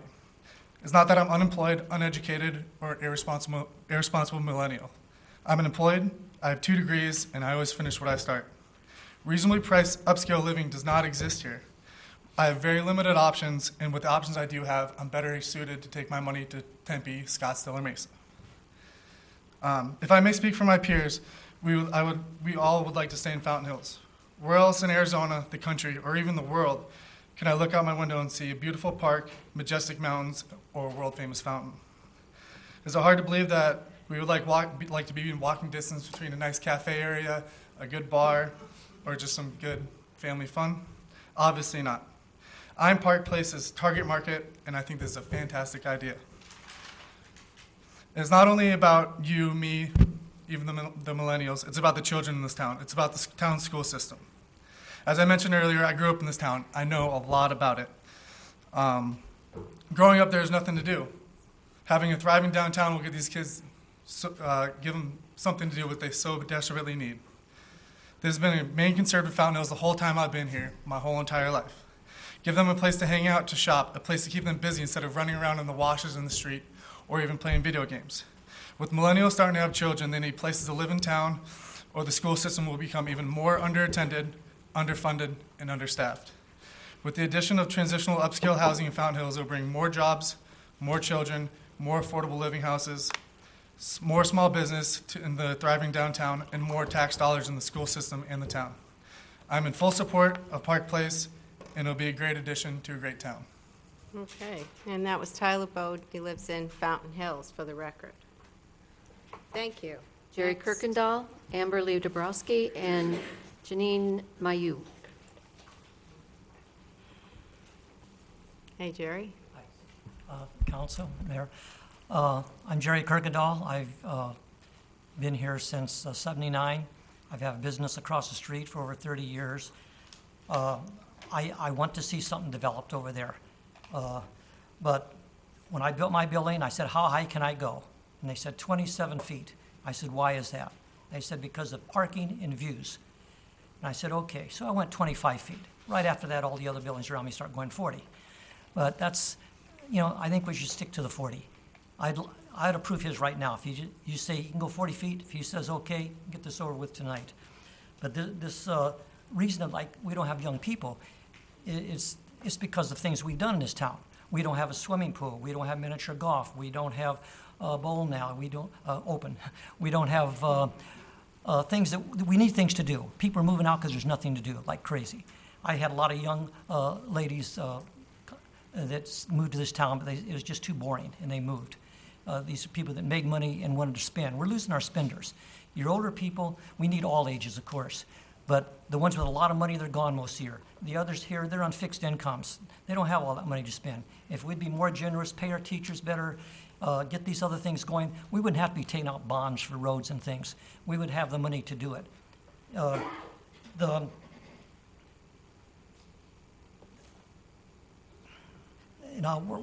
my salon is across the street, if I looked out and they built this, I'd be looking at a 4-foot wall across the street. I'm not even hardly going to be able to see the sky. I mean, this is just crazy. We do need stuff there. I'm not against the project, and if someone wanting to build there. Personally, I would like to see it more Santa Fe style because people come to the west to see the west. They don't come here to see downtown Phoenix. Also, years ago, I know they wanted to put a chain movie theater in like fourth screens or something like that would be nice. But that's really not up to this man to do. And a lot of people are against everything. It don't matter what you're going to put in, you're going to have people say no. They didn't want to put Target in, and it went in, and it was great. I was for it. When they wanted to put the movie thing across the street and the big thing a while back, I was for it. Some people didn't want that. Some people just don't want anything. I've never been one of those. But 4 stories is just wrong. It doesn't fit, and it's something that we just should not do. And when he bought the land, I'm sure he knew what the height requirements were. I do not see where we should have to change that. You can have 4 stories in some places, then a bunch of empty lots. It doesn't even make sense. And as far as the numbers working, if he goes 3 stories instead of 4, he's going to save millions of dollars right there. He's going to get them rented out quicker. So I just don't see that it's a good thing for anybody. Thank you. Thanks, Jerry. Amberly Dabrowski, Janine Mayu, and I think it's Kathy Bouget. Good evening, Madam Mayor, Vice, and council members. I'm Amberly Dabrowski. I moved here from Manhattan of the tall buildings in 2012, and I do want to start with saying that I applaud all of you that have taken the time to participate in this process, those that have been financially participating as well as your time. I know that it takes a lot. I am for this development. I do believe that we need to look at the future and the younger generation that we want to keep the city alive, keep it going, whether you talk about the schools, whether you talk about the restaurants, the retail. Anytime I go out, because I like to try to support our local businesses, I'll ask, how's your day? Where are you from? Oh, I had to drive all the way from Tempe or Gilbert or what have you. Everybody is from out of town that works here for most of my experience. And I'd love to be able to have something here that offers a housing opportunity for people that can walk across the street and be local. I'd also like to add that I've got 16-month-old twins, and I frequent the fountain almost every day with them when weather permits. And I would love to have more development along the avenue so that I can have more shopping opportunities, more dining opportunities, more of a life and more of a social environment that would keep me wanting to come here instead of over to Kierland or the Quarter. And I understand that the facade may not be the liking of everybody, but I'm sure not everybody loves my house, but I decorate it the way I want to, and I bought it. So you know, you're never going to appease everybody when it comes to the aesthetics. It's more about the purpose of the development that is important. And I just wanted to share that I am for it, and thank you for your time. Okay, thank you. Next. Hi, my name is Jeannie Mayu, and I'm a resident of Fountain Hills. I also do multifamily development in the Seattle area. And I am all for this development. I want Bart Shea to succeed and create a nice Mayberry in this town. I really do. I am a little concerned about some things, and that is we have a 21.34 vacancy rate in Fountain Hills right now.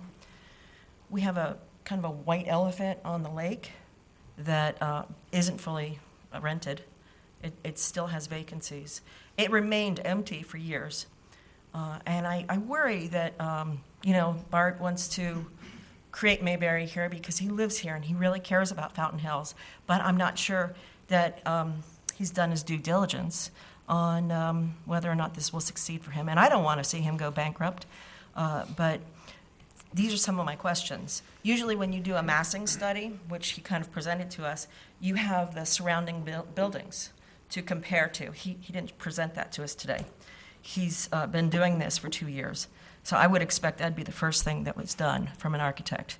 My husband was an architect who did these buildings, and that's the first thing you do. And I also want to know, is this going to be a carbon copy of Morningstar Senior Living? Because it's not so great.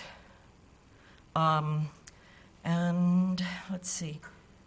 Yeah, I want to know how he thinks that this development is going to be different than the small amount of apartments that are on the lake that didn't really succeed. What will the density of these apartments do to our traffic patterns? Has a real traffic study been done? I know they're expensive and they're not always needed, but I think in this case, because we only have really 2 ways in and out of this town, when Trump came to visit, protesters managed to just stop off both of them, okay? So no one was getting in or out of this town. I worry about that. I also worry about fires. You know, how do we get out of this town if there's traffic jams? What percentage of the apartments will be 2-bedroom? What percentage will be 3 bedrooms? This is what will attract small, young families. That's what we need. We need growing families in this town. They are the ones that will grow our town, not the fixed income seniors that are snowbirds. You say you have a 6-year development schedule. How many phases are you going to be doing? Maybe I heard that wrong. 3 phases, thank you. Great. Okay. What is the ratio of parking to units? That's probably the most important question in my mind. I hope it's 1-to-1, you know, 1 unit to one parking spot. Yes, okay. There's only 2. What is the setback? The sidewalk setback? Okay. And just one more thing. There's a reason why your development in Glendale was a dream. It's because their vacancy rate is about 5%, unlike ours at 21%. Thank you. Thanks, Jean. Next. Mayor, we had one speaker leave, but her card is marked that she was against the project. Okay. Kathy Bouget and Jay Schlum and Barbara Sundeth.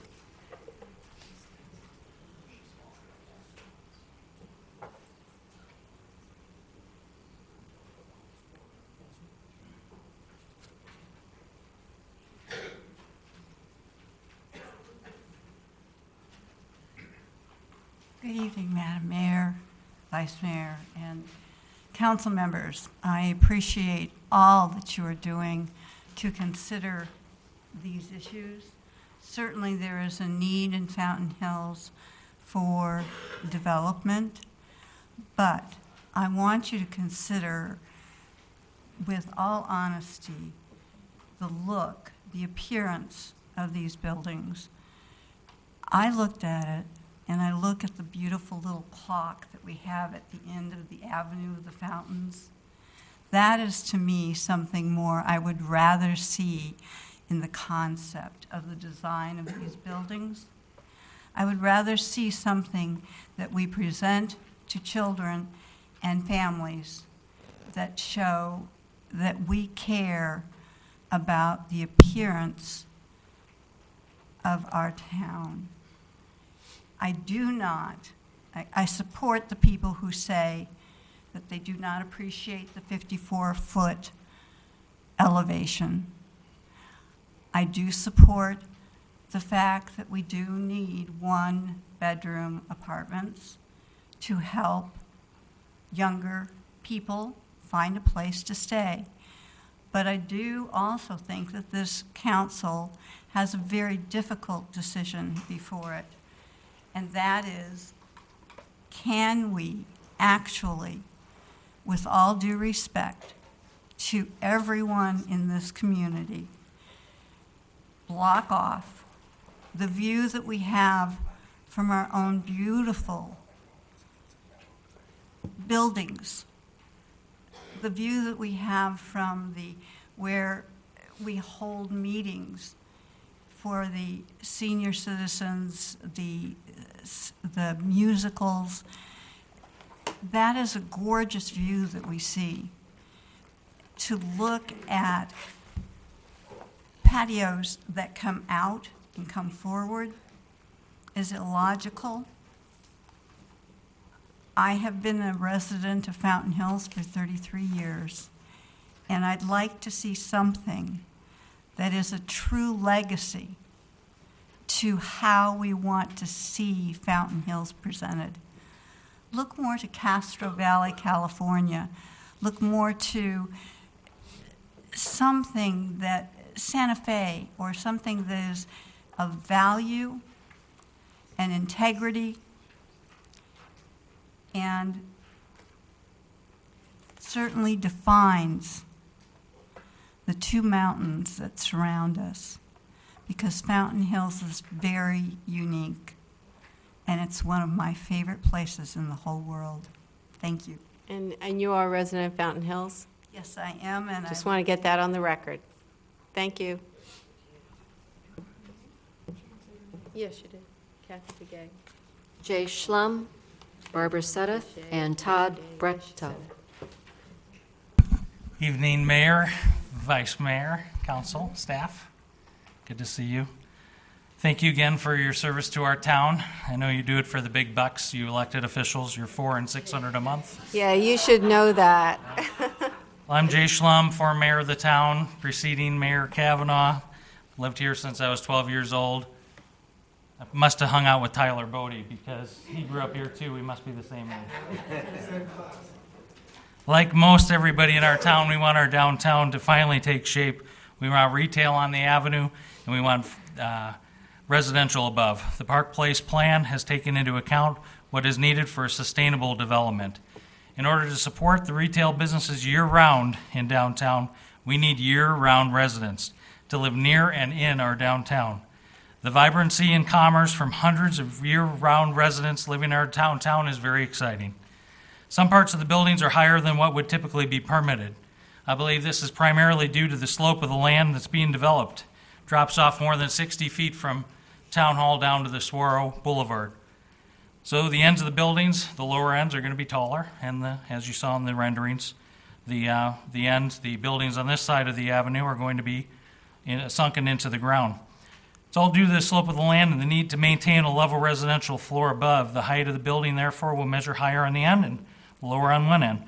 These buildings will be higher than what's been built in Fountain Hills and are being built where taller buildings are typically built in our downtown, where the 4-story buildings are being constructed. I understand the developer has agreed to reduce the height along Saguaro and has left a view corridor and an art walk in the area from the Civic Plaza to Saguaro. Stakeholders completed, oops, I missed one sentence. In 2009, I was mayor, and our town council and the community stakeholders completed the downtown vision plan that's been alluded to a couple of times today. A few of us were there for this work study and the output of our downtown vision plan. From what we realized, the scope of our downtown was too vast, so we created districts in order to bring some synergies, particularly to the heart of our downtown Avenue and the Verde River intersection. We realized we needed to bring flexibility to our zoning in order to empower a developer to invest here and to bring the residential mixed use we realized we needed for a sustainable downtown. Vern Swaback and Company helped us in our downtown vision plan, and they feel the Park Place plan fits well within the vision, as do I. Now, as we are fortunate to have a developer with the financing in place to build the development, we are more fortunate this developer is one that raised his family here and loves Fountain Hills. I have personally known Bart Shea and his family for decades and know him to be an honorable, generous man. I know Bart and the Shea team will do everything they can to build a development that we can be proud of to call downtown Fountain Hills. The development will add life to our downtown and will benefit all the other businesses that often struggle, particularly 8 to 9 months out of this winter season. You will now, no doubt, hear many asking you not to support this development for various reasons, and that's always the case. But I ask you to keep an open mind and ask yourself, if not this, then what? There is no perfect development, but in my experience, this is a very good plan that carefully considers viability and the needs of our downtown. I also know the developer to be a strong member of the community that has given generously to the town and local organizations and will continue to do so as he develops an important piece of our downtown. Please support this plan with a yes vote. Thank you very much. All right. Barbara Sutta. Thank you, Mayor Jay. Todd Brechto and Philip Blackerby. Good evening, Mayor, Vice Mayor Henry, Council. My name is Barbara Sutterth. I've lived in Fountain Hills for over 20 years. And I know many of you here on the dais, as I have many friends here in the community as well. And it's difficult to come before you and say something that may not be popular with people I know and people I've attended church with and people who are not my neighbors and friends. But I feel like I need to speak. I've worked for 15 of the 20 years in Fountain Hills in residential construction and development. I am pro-development. I am pro-mixed use. I am pro-residential. I'm pro-business. However, I am strongly against the change in the density. I'm strongly against the change in the height. I'm strongly against the change that it would make for the traffic on the avenue and the aesthetics.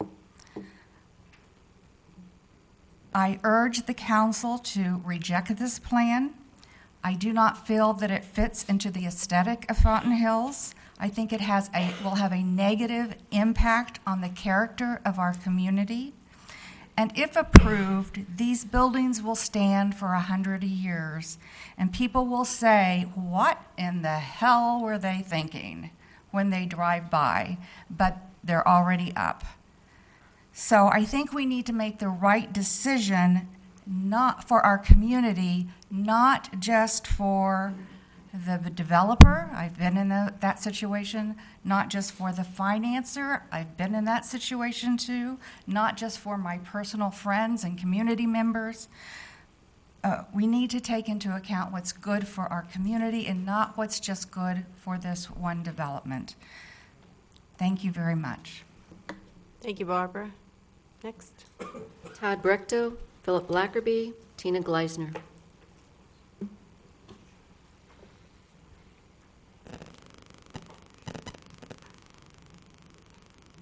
Good evening, and don't tell me the score.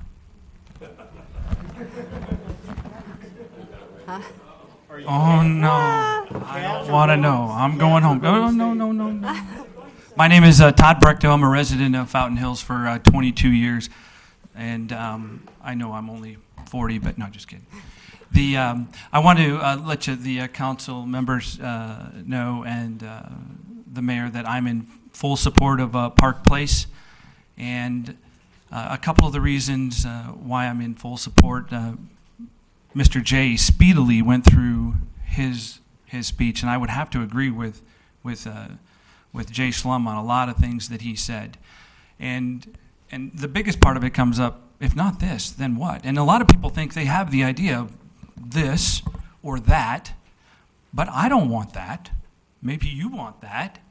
So we all have different opinions. There's never going to be a perfect fit for what goes downtown. Never. I don't think there ever will be. But let's put something there now, okay? Thank you. Thank you, Todd. Philip Blackerby, Tina Gleisner, Art Tallis. Good evening, Mayor and Council. Good evening. My name is Philip Blackerby, and I've lived here for only 11 years, but my wife and stepdaughter have been here for 27 years, so we have a lot of history, and some of you may know me as the person who facilitated the 2005 strategic plan for this community. We're currently working at the Fountain Hills Design Center on the Avenue of the Fountains in beautiful downtown Fountain Hills, and my wife and I operate that business. And we are in definite support of this development. My wife is a licensed contractor. Alice Blackerby is a licensed contractor and interior designer, and we support remodeling projects all over town. And we're pleased to do that. And because of that, we know that retail attracts retail.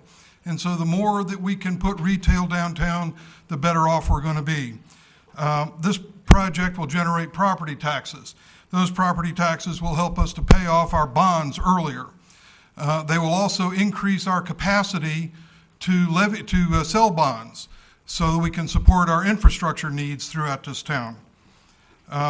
We'll have residents here who will send their kids to schools. School enrollment in all of our schools is declining. We even have a vacant school. Residents will support retail stores. Yes, we have a lot of vacant retail space in this town, but we also have a declining population. We lost at least 2,000 people census to census last go-around. Retail supports jobs. We've had trouble finding people to work in our store because there aren't people in Fountain Hills that'll work for, low-wage jobs. There is a healthy mix. I just went over and looked at the drawing over there, and anybody can go see and count the number of 3 bedrooms and the number of 2 bedrooms, and there's lots of them. Together, they probably outnumber the 1 bedrooms. There's a good, healthy mix of different kinds of housing that people will be able to afford. And we're not talking about Section 8 housing. We're not talking about slums. We're talking about high-quality, good property housing that people can afford on middle incomes to live in. Residents will add to the vitality of our downtown, and that's real valuable. They will also eliminate a lot of dust by taking 13 acres and developing it. If you've ever been on the Avenue of the Fountains when the wind's blowing, there is lots of dust. But let's think big picture here. If we can't develop this property with this proposal today, we will never develop this property. I've seen at least 6 attempts to develop this property, all fail. This is the closest anybody has come to putting together a feasible plan. And remember, we have ahead of us the 2 square miles of the state trust land yet. And if we can't develop this property here today, what developer is going to want to come to town and develop those 2 square miles? Thank you. Thank you, Philip. Next. Tina Gleisner, Art Tallis, Susan Dempster.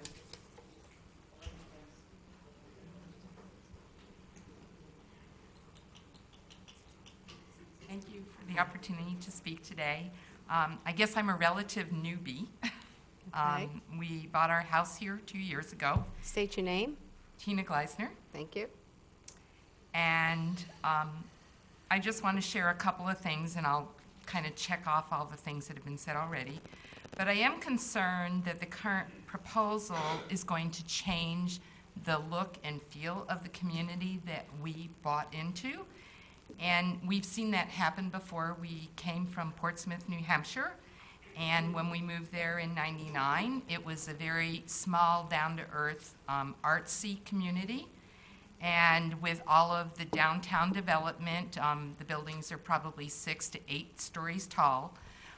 What Portsmouth has turned into is very much a destination tourist and weekend high-end community. And it isn't helping the residents that still live there, and their taxes have gone up 50% in a relatively short period of time.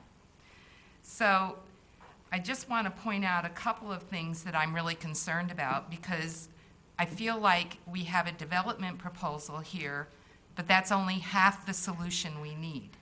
Because in order to have people that want to rent apartments as opposed to buy houses, which dominate in this community, we need jobs here. And I don't really see that the retail establishments are going to generate the volume of jobs that are needed or at the income level that those people will need to be able to live here in Fountain Hills. And why will young people come here? Well, they'll come here because of jobs, and they'll come here because of action, things that they can do. And I don't see that anywhere in this plan. So I'm really concerned that, we've kind of got this proposal that is, we'll build it and miraculously they will come. But in reality, if you look at the rental market today, somebody's already mentioned the vacancy rate of 21%. The data I got said that in the last 5 years, from a peak of 125 rental contracts closed 5 years ago, and that was when people were still losing houses, they're down to only 105 rental contracts closed on the MLS in the last year. So you take 100 and now you add 400 more units. I mean, there's a big gap there. I mean, it's like several years to ever rent those apartments. If they don't rent the apartments, do they turn into condos that need to be sold? If the condos flood the resale market, then all of a sudden you start to impact the property values of owners throughout the community. And lastly, what I really think we need is Fountain Hills needs an identity that makes it different from its neighbors. It makes it different from Mesa and Chandler, because there we're competing with them for this type of housing. And what can we do to create jobs, to create activities that people want to come and live here for? Thank you. Okay, thank you, Tina. Next. Art Tallis, Susan Dempster, and Dory Woodry. Hi, good evening, Mayor, Vice Mayor, and Council. My name is Art Tallis, and I am a resident of Fountain Hills and a candidate for Town Council. My background experience is in residential lending, commercial lending. I have a master's degree from Pacific Coast Banking School, and I have reviewed this project, and I think this is an absolute fantastic opportunity for Fountain Hills to take the next step in the future of this community. Commercial loan requirements for lending. There's been a few comments on that from some people in the room. I know Councilman Yates, Councilman Brown have a lot of experience in development. Maybe some of you also do. But no one is going to lend on a project that doesn't work financially. And I know that there has been a tremendous amount of background research involved in this project to make the finances work. So I think that those that don't have that experience, that come up with questions in regards to the viability of a project like this, have to understand that there are people behind the scenes that are underwriting this project, that are evaluating the financials and making sure that their dollars are protected and that the risk versus reward is there. I think that there's going to be a lot of analysis. This is one step in the project to get this done. There's a lot more that's going to happen. In regards to the benefits that may not have already been mentioned that I wanted to bring up, there's huge other criteria that needs to be taken into consideration that the developer is going to have to move forward with, specifically with the sanitary district. There's major endeavors that are going to take place to put this project in place that I'm sure he is going to, and more than willing, and his team is going to work to do, which is going to advance and improve our systems internally for our town and continue to allow growth in the downtown district. The density requirements, as I mentioned, required for a project like this. The original plan for Fountain Hills with MCO had indicated 70,000, if I'm correct, in regards to population. We're nowhere near that, and this project is not going to bring us there. This is not, in my opinion, an issue of traffic count. I believe that Saguaro is more than sufficient in regards to the ingress to come in and out of town. Young adults with families here are a target. I have 6 children, one of which is going to be going to college that's surely going to want to come back to Fountain Hills and live in this community. I think this is going to be a great project, and I'm sure my children would want to be back here as many others have. You have to have balance. The sales tax revenues and rental tax from all the units for this project is key to funding for this community. So we have to continue to maintain that, and you have to have people in order to spend money. And this also will be a tourist attraction with our beautiful Fountain Park. I think this is a great project, and I'm about to run out of time. I'm fully in support of it, and I hope that you vote in favor. Thank you. Thank you, Art. Susan Dempster, Dory Wittrick, Bill Veronese. Susan? No? If I'm wrong, she can cut it. Okay. Good evening. My name is Dory Wittrick. I'm a 32-year resident of our lovely community. I own a real estate company out here, and I also serve as the co-chair of Vision Fountain Hills. There's never going to be, it's been said, but I'm going to say it quickly, there's never going to be a perfect project proposed for this site by this or any other developer. But while it would be lovely to have only 2-story buildings in our downtown and throughout the community, the cost of our land in 2016 does not make it financially feasible to do that. To develop low-density buildings and still have a prayer of capturing a development investment in an area like our downtown is just not possible. And I think you all know that. And unfortunately, maybe some folks that don't study this like we do don't understand that, and they can be made to understand it. Regarding the resident mix, more and more I'm seeing such a variety of folks want to occupy this type of property. We're moving folks out of big homes, and they're retiring, and this is their last home. And they'd like to have something like this with an elevator and, with access and with coolness downtown. We're seeing young people, and unfortunately the coolness factor just doesn't exist for us out here. But statistically, I just did a quick search on my phone, and currently in Fountain Hills, in the dead heat of summer, when vacancies might be the highest that they would ever be, there are only 7 homes for rent in Fountain Hills under $1,100. And that really is an important number. When the former speaker talked about the fact that there have only been so many rental contracts, well, that's because there weren't that many rental inventories available. So that has to be considered. I applaud the effort that might provide housing for a younger target group. I too have people I care about in college. I would love to have them back here, and definitely that coolness factor has to exist for them. But I think what's even more important is that we provide an opportunity for young people to move to our community and create a love affair for Fountain Hills. It has to start somewhere, and it doesn't start in $500,000 homes. It has to start in rental housing, in good rental housing. And to have that number of folks living in the downtown and supporting our local businesses and contributing to our tax base is exactly what our businesses and our communities need. Will someone's view be blocked? Yes, probably, and while that is unfortunate, I can almost guarantee that the home those folks live in currently blocked someone else's view when it was built. And I've been a veteran of many of these zoning wars out here, and I can tell you that is exactly the truth. I think that's about it. Thank you so much. Thank you, Dory. Bill Veronese, Diane Koger, and Dee Lang. Bev, how many more do we have total?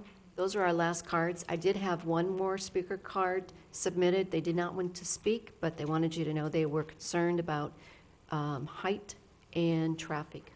Okay, thank you. State your name. Hi, my name is Bill Veronese. I'm a 14-year resident of the town. And thank you, Madam Mayor and council members for letting me speak. I've Move the mic a little. listened to everybody, and there's good arguments for and against. And I think everything I was going to say has been addressed. And all I can say is it just doesn't feel like it's a fit. I don't know what is a fit. I know having the dry dirt there is not a fit. But having 400 units, I don't know what the proportion of population is, if you had a study on that, in that they're going from 24 to 48, or that's units per acre, or livables per acre. What about people per acre? Do we have that number? Is that going to increase or decrease? I don't know. I guess whatever is built here, I'll end up living with it. I mean, we moved here because we loved the town, you know, and we loved our atmosphere, and we love our house, and we love our views. And I don't want to destroy anything, but I also don't want to see the town take a step that's not in our character. And I'd like to understand what is our character, and it seems to be a little artsy, a lot artsy. I'm not artsy, I'm engineering type. But I love our little statues that we got all around town. I love our park. I love our dog park. I'm glad to hear what we got for the dog park today. But does this fit? It just doesn't seem like it fits. Where are these people going to come from? Is it? I've heard somebody say, is it a build it and they will come? Where will they come? Why will they come? What do we have that they're going to come to? I don't understand that. I mean, I don't envy your decision, and I hope you make the right one, maybe even if not now, for the future. But I've been thinking lately about what can this town do? What can we be? And I see, like Mesa, they align themselves with the universities, and they have some kind of subsection university. We're wondering what to do with our theater. I just looked in the paper yesterday. It looks like we're losing where the theater is. Can we align with somebody and make our town, base it on the arts, be artsy, have a new theater? We can't support 14 theaters downtown, but how about 6? How about one of them being the community theater? You know, subsidized by ASU or something. Put a program here. Have a degree to come out of our town. Make it a college town. I don't know. I don't know what we can do, but the big project just doesn't feel like a fit. And if it don't fit, I don't know. Maybe you know what to do with it. I'm sorry. Like I say, I just don't envy your decision. Go for it. Thanks, Bill. Diana Kogar and then Dee Lang. Diana? Dee Lang?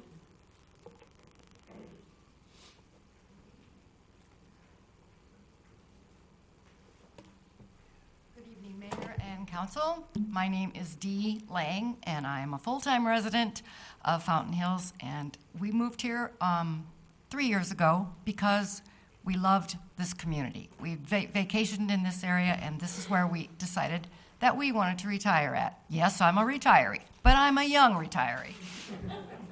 Don't you try to tell me otherwise. I'm very concerned about the infrastructure of this community and making sure that you have considered that. We have 3 grocery stores, which are small. When the seasonal people come, it's crazy. You're going to add 400 more apartments, which is great, fine, to the middle of our community. I don't know if any of you drive on La Montana and Fountain Hills Boulevard, where you come to the post office and the bank. That is an accident totally waiting to happen, and that will only get worse unless you think about the highway system or the road systems, the internal feeling for the town. We need to have development here. I agree. I am totally in for development of our community. We need to have young people, but we need to make sure the school systems are geared for them. We need to make sure our churches are geared for a big population, and I'm sure they'd be thrilled to have more money coming into their collection box. Thank you very much for the opportunity to tell you my concerns. I am representing an HOA. I'm the president of an HOA. We live on Gunsight. Our community is there. It's an older community, and our views will be totally blocked. And I've had many of our owners ask me to ask you to really consider this deal. Thank you. Okay, thank you, Dee. Anyone else? All right, anyone else before I close the public hearing? Mayor, I just want to let you know, we do have 2 speakers who want to speak on item number 15. On item number 15, they don't want to come up now and speak on it? They've spoke once already. They want And to they speak on the development agreement. Again on 15. Okay. Do you want me to call them up one more time? That would be good if we could do all the speakers now, and then we can take a quick break. That would be if you don't mind doing it now. Bob Wilson and then Ted Blank. Would appreciate it if you could do it now.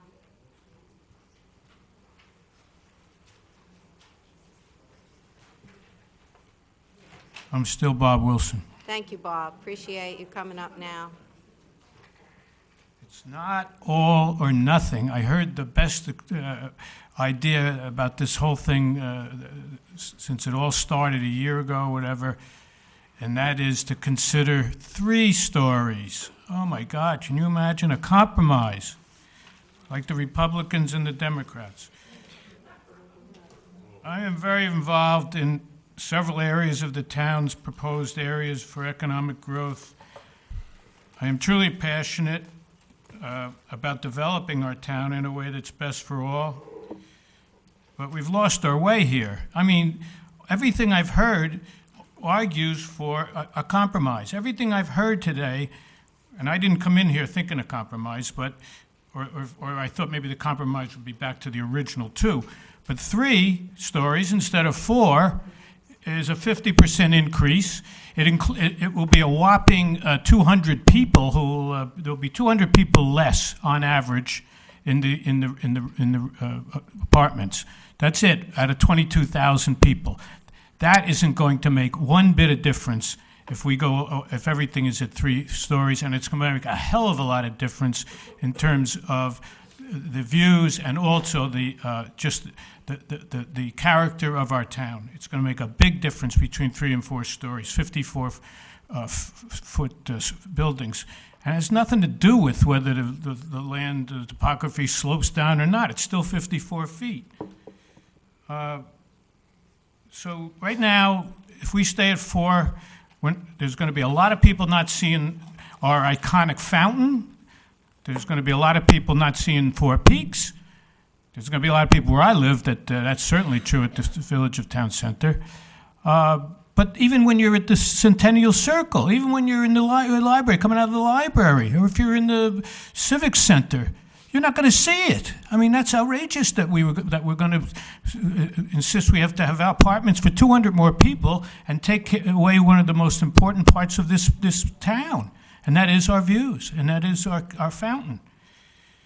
So, like I said, I don't really believe that going from 4 to 3 stories is going to change the town's future. What will change the town's future is something like what we're trying to get started, and that would be a new museum, natural science and history, right next to where the library is now, with an observatory. If we do that, and we have the dark skies, we have something that's really special. And that's the only thing that's going to work in this town, is something that's a real destination, that's something that's unique, that takes advantage of what we have here now. The fact that we're going to have 200 people less, or even if they're all here with 4 stories, that's not going to change the town. It really isn't. Thank you. Okay, thank you. Ted Blank.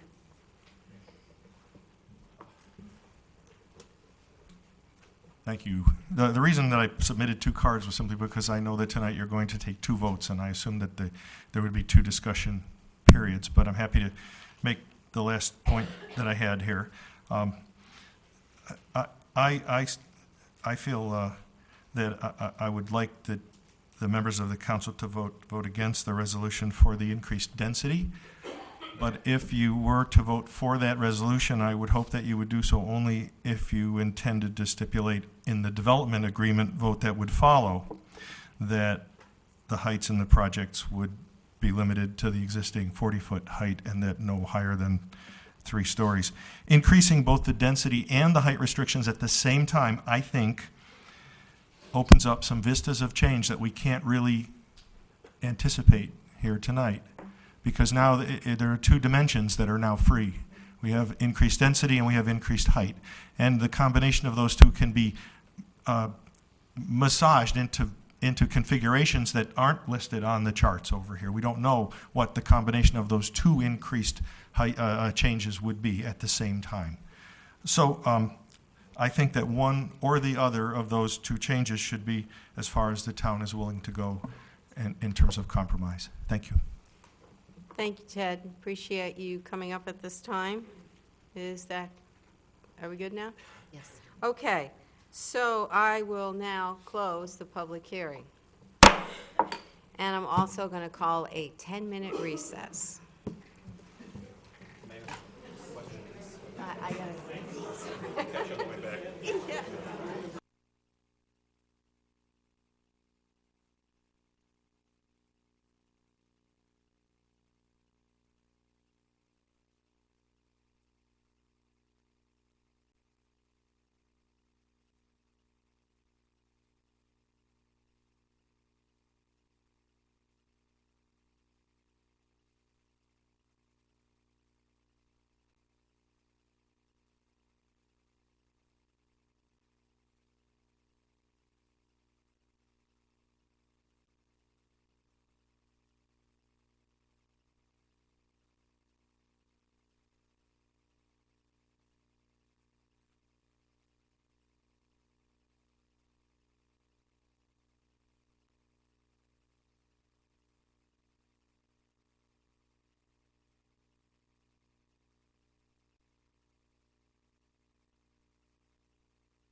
Okay.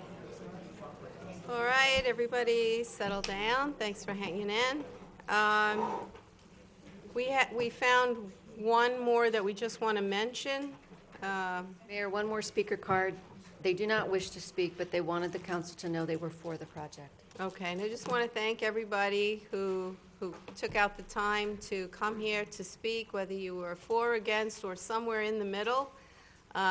Thank you for taking the time to come out. And also, thank you to everyone who emailed us. I want you to know that we printed all the emails, and we shared them. The whole council got to read every single one of them. We do read them. So even if some of the council people didn't get a chance to answer you, just know that they all got read and all are considered. So thank you for taking the time to do that. All right, so we will go on to item number 14, consideration of resolution 2016-12 as just presented. Okay, council discussion? Anybody want to start? Somebody's got something on this item? Okay. Can I get a motion to accept resolution 216-12 as just presented? Madam Mayor, do we need to read as written, or is this something? Just as presented. Mayor, I move to accept, I apologize. That's okay. We all got to get on find the right page. Yeah, exactly.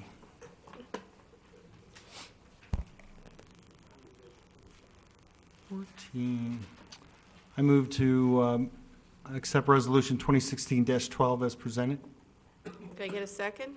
Second. Any further council discussion? All in favor? 2016-12, I apologize if I said 14. Okay. Still a second? Second. All in favor? Mayor, I'd like to make a comment as well as an amendment. First and foremost, I want to just reiterate what the mayor had to say, that thank you all for your comments this evening, as well as the many comments we've received via email, the many comments and phone calls I've received, particularly in the last week. It was like opening up the floodgates. The conversations I've had in Safeway, Starbucks, Target, you name it, it's been definitely a topic of discussion, and it's something that I've been passionate about, in that I've worked very diligently in my past terms in terms of trying to get something happening in the downtown area. As a matter of fact, I've approved 2 previous development agreements. Unfortunately, for a variety of reasons, recession, so forth and so on, a lot of those did not come to fruition. I believe it's fair to say that we have some very diverse opinions on this project. I mean, we heard that this evening.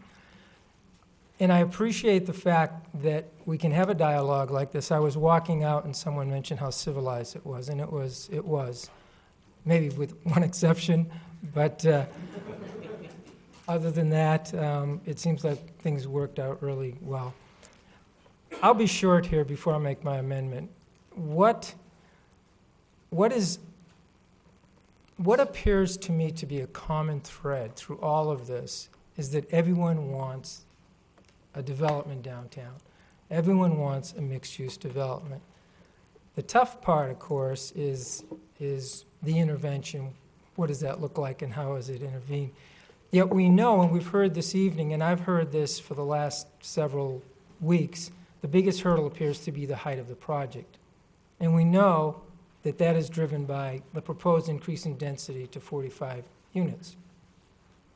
I'm certainly sensitive to residents who have purchased property with the understanding that there were certain height and density specifications in place on adjacent commercial property. We've had people make reference to that this evening. Many of those who oppose are opposed to the increased density, not necessarily the development. I also realize that flexibility in density and height is critical to accomplish the goal that we're all searching for. That is a mixed-use development in our town center, as well as meeting the intentions of the developer, who has put in significant amount of time, and he has shared that with us this evening. Cutting to the chase, as an elected official, the challenge I have, at least for myself, is bridging the gap between opposing points of view within our community regarding, in this particular case, proposed increase in density before us. And in the spirit of trying to close that gap, in the spirit of trying to look for just a couple hairs of flexibility, I propose the following amendment, and that is, my motion is to request an increase in density from 45 units per acre to 35 units per acre. Thank you, Mayor. I have an amendment. Do I have a second? Second. Amendment and a second. And a discussion on the amendment. Councilman Yates? Madam Mayor, and I'm sure we'll get into it a little bit further. And it seems so easy that, okay, one person wants to sell you this for $10 and someone else wants to buy it for $8. Let's just compromise at $9. That sounds good, and it makes us all feel good. But the word compromise in this case means you're diminishing the integrity of the project. You're compromising the project. Council candidate Art Tolas said it pretty eloquently. Projects like this, commercial developments, are based on what's called a cap rate, capitalization rate. It's how much money can be generated to support the debt necessary relative to the market. Meaning, what will people pay to live there, to shop there, which will pay the debt service on it. And it's kind of like a sliding scale until you get there. When you just, and I'm sorry, Councilman Leger, I know you don't like when I use the word arbitrary, but when you use the word compromise in this fashion, well, let's just take off the top level, you wreck the whole project. It doesn't work. It doesn't pencil out. You don't have what's called critical mass. I'm going to talk about this a little bit later, but the Fry's Center, that whole development up there, is an example of the compromise that the council took with the developer. And as we know, even during the high time, that was a failure. I'm not loose, wild, and free. I understand the concept of compromise, but as far as aesthetics, as far as, architectural features or maybe some landscape, but the numbers are the numbers. I don't want to go too much because I know when we go in later, but I appreciate the amendment, but I respectfully say you can absolutely not do that because as soon as you do that, the numbers don't work. It will not work. Thank you, Mayor. All right. Councilman Brown? Thank you, Mayor. And I, too, have to compliment everybody that actually stood up and spoke their mind and put it on the table and tried to give us the best directions you could. And I've been working on this now for over a year, and I can say it was pretty much a daily grind for almost a year for me. And when I first saw the project, I thought, and in fact, I didn't think it, I actually stated, well, it's too tall, it's too high, it doesn't look right downtown. I don't like the density, it's too much. But after working on it on a daily basis, and I do mean virtually a daily basis, I have come to the full conclusion that, as Councilman Yates said, if we change the density, the height, it will change the density, and with that happening, this project will go away.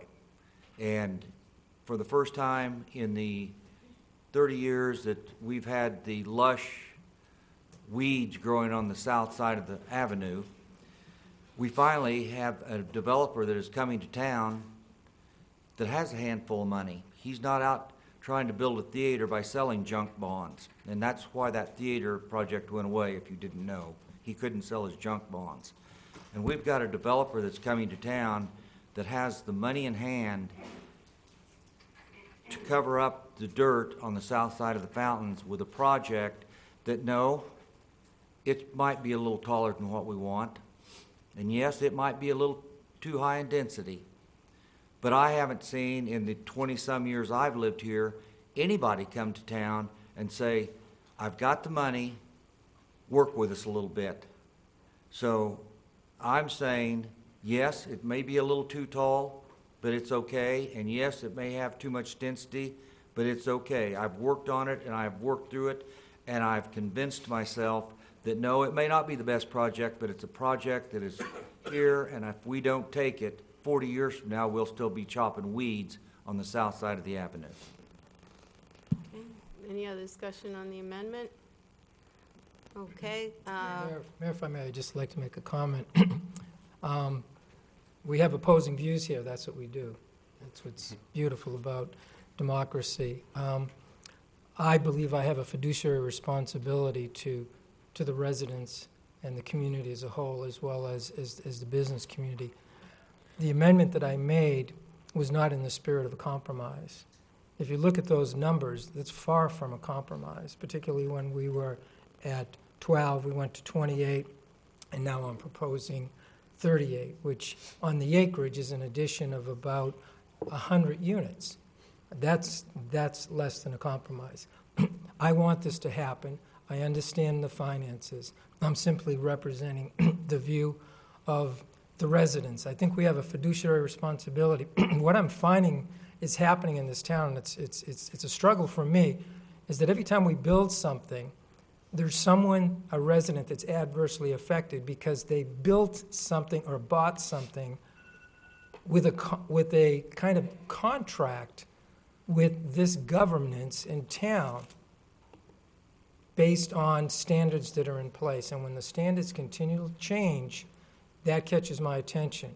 But I realize there's a need for flexibility, and this project needs flexibility.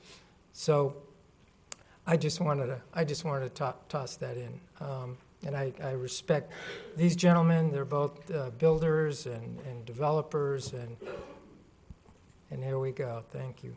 All right, thank you. Any other discussion on the amendment? Councilwoman Hanson? I have to echo what everybody said about how great it's been to get all this input. And it's interesting, keeping track of both the emails we got and the comments tonight. They're both pretty even. I mean, the nays kind of got a little bit of a bump, but it just means that, you know, we have a lot of people that want both things. And that's one of the reasons I supported the amendment in trying to achieve that, you know, an effort to make it work for everybody. Another thing that I supported the reduction in density is I'm concerned about a number of things. I think there are some issues that haven't been addressed yet, and I think we might have some unintended consequences if moving forward at the proposed plan.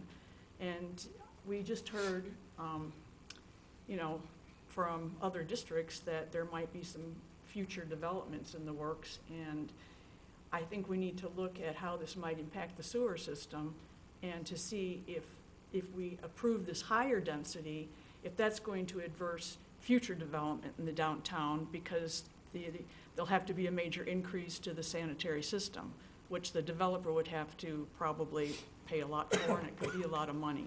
So other new projects might walk away because the density is causing some unintended consequences. I'm still really concerned about parking. I think the fact that we're looking at one reserved parking space for each unit will have an adverse effect for the 3 bedroom apartments, because one of the things in the Zwaback plan that parking is very important, and for the residents in the downtown area, an important factor is parking that is convenient for them. And I think a lot of the residents will find that finding parking that is convenient for them is going to be a challenge. So I think we got to look at some of the markability issues there as well. It's been said that the Zwaback people have supported this plan based on a letter received last June. So I called one of the people that was involved in that, Jeff Denzak. And I referred to his letter, and I just said, you know, do you support this? I mean, you know, I just wanted him to expand on his letter a little bit. And he said, in concept, they supported it. They supported the mixed components for the mixed-use project. He said, but as far as saying that the plan was consistent with the vision plan, they couldn't say. They couldn't say one way or another because they hadn't seen it. And so I sent him all the material. And, but that was kind of late notice. It would have been nice, from this standpoint, to actually have someone that was involved in that planning, possibly have more time to go through it and, come up with, we think this is, does, match that. So I just wanted to throw that out because it's been represented that they totally support it, and they only supported the concept of what was going to be included in the mixed-use plan. I don't know, and I didn't get a chance, I should have asked, I've heard that the project doesn't include any restaurants. And Jeff also said that boutique restaurants are a driver for the rest of the retail. So I think that would be an important component that would need to be included. And all this seems to get back to, another thing that somebody brought up tonight. I mean, I've learned so much by listening to people, both sides, because it's things that I haven't thought of before. But they said, that it would be really good to have elevators, because if you've got 3 stories of residential and you have some of our older citizens, our more mature ones like me, that, can't do all those stairs anymore, elevators would be an important component as well. I think I'm almost out of breath. But I just think we still needed that more information from a more global aspect of the project in what some of the impacts would be to all future development. So that would be why I supported the decrease in density. Any other comments? Councilman Magazine? I too want to thank everybody for the emails, for your testimony, pro and con, and I want to apologize in advance for reading a statement I prepared because I want to hit a number of issues. Let me start by saying that I do not question the motives of any council member regarding the vote that's about to take place. Everyone sitting here has only the best interests of our town at heart, and we may disagree. That's part of the deliberative process every jurisdiction goes through as it makes decisions. There'll be plenty of other times when we'll disagree. About a year ago, I was invited to meet with the developer to see some sketches. My response was that I'd go along with anything so as to eliminate the dirt lot. That was obviously a very impulsive response. I should have awaited an opportunity to see the details. Let me make my position regarding the Park Place proposal clear. I do not think that the proposed project is in the best interest of Fountain Hills. Like all of our citizens, I do not enjoy riding down the avenue of the fountains and having to look at a dirt lot. Many of you have dealt with this much longer than the 10 years my wife and I have resided in our town. But we must ask ourselves the following questions. Will this project enhance our town? Will this project be harmonious with its surroundings? Is this project what we call progress? Let me quote from the 2010 Fountain Hills Strategic Plan, unanimously adopted by Council. Under the heading Vision, it says, "We strive to be stewards of this unique enclave, dedicated to preserving the environment and visual aesthetic, and to live in balance with the Sonoran Desert." This proposal does not, in my opinion, meet those objectives. Council has been dealing with the Park Place proposal for approximately a year. These are some of the arguments I've heard that favor the proposed project, many of which we heard this evening. It'll provide much-needed apartments at below market rates. It could add as many as 625 residents to our town. The project will add vitality to our downtown. It will add children to our schools. The project will solve the town's financial problems. The shops in town are in serious trouble and need more population. Let me address just a few of these assertions. At 625 residents, add 625 residents and children to our schools. Do we really believe that young families from other parts of the valley, are going to move here simply to reside in this project. I do not. There's no evidence to support that. Our shops are in trouble and need more population. I agree. But again, do we expect folks from around the valley to move to the avenue? I believe it's more likely, and I really believe this, that snowbirds will rent many of these units, thus leaving many of them vacant for many months of the year and thus have a marginal impact on our tax base. Will it solve the town's financial problems? All council members received an email from an individual who said that given our long-term financial needs, and I quote, "A development of this kind proposed by Mr. Shea seems almost a godsend." While any development helps our fiscal situation, it is at best at the margins. The town presently faces a $5.9 million cumulative deficit through 2021, and it's going to grow larger every single year. No amount of development will fix our financial situation. I know it's not popular, but we need a primary property tax. Now I want to address some of the more troubling aspects of the proposed development itself. This project will have buildings that are up to 4 stories high, and when you include a parapet, 54 feet high, which will dwarf the surrounding area and block the fountain and nearly all of the mountains when viewed from many of the residences, the community center, town hall, and the library. Bob, would you please put up the photo looking south? You know what I'm referring to? You look puzzled.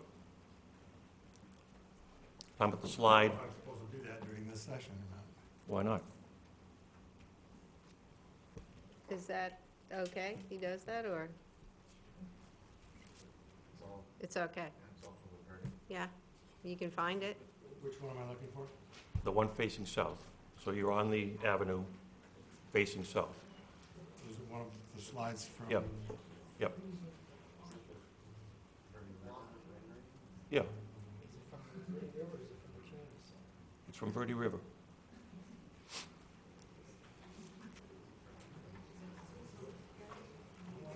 Tell me when you see it. I think that's it. No, I think you just had it. Okay, now, with a pointer, would you please, because it's hard to see, draw with your pointer, superimposing over the area, the height of the buildings. This is building up. Right? This will be the top. Go full screen.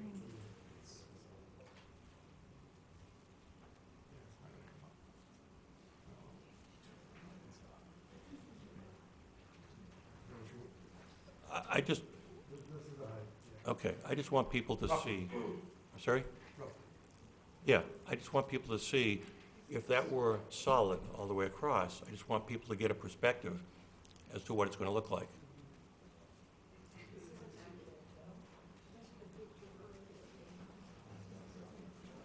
Regarding parking, which has gotten kind of short shrift during this, during this hearing,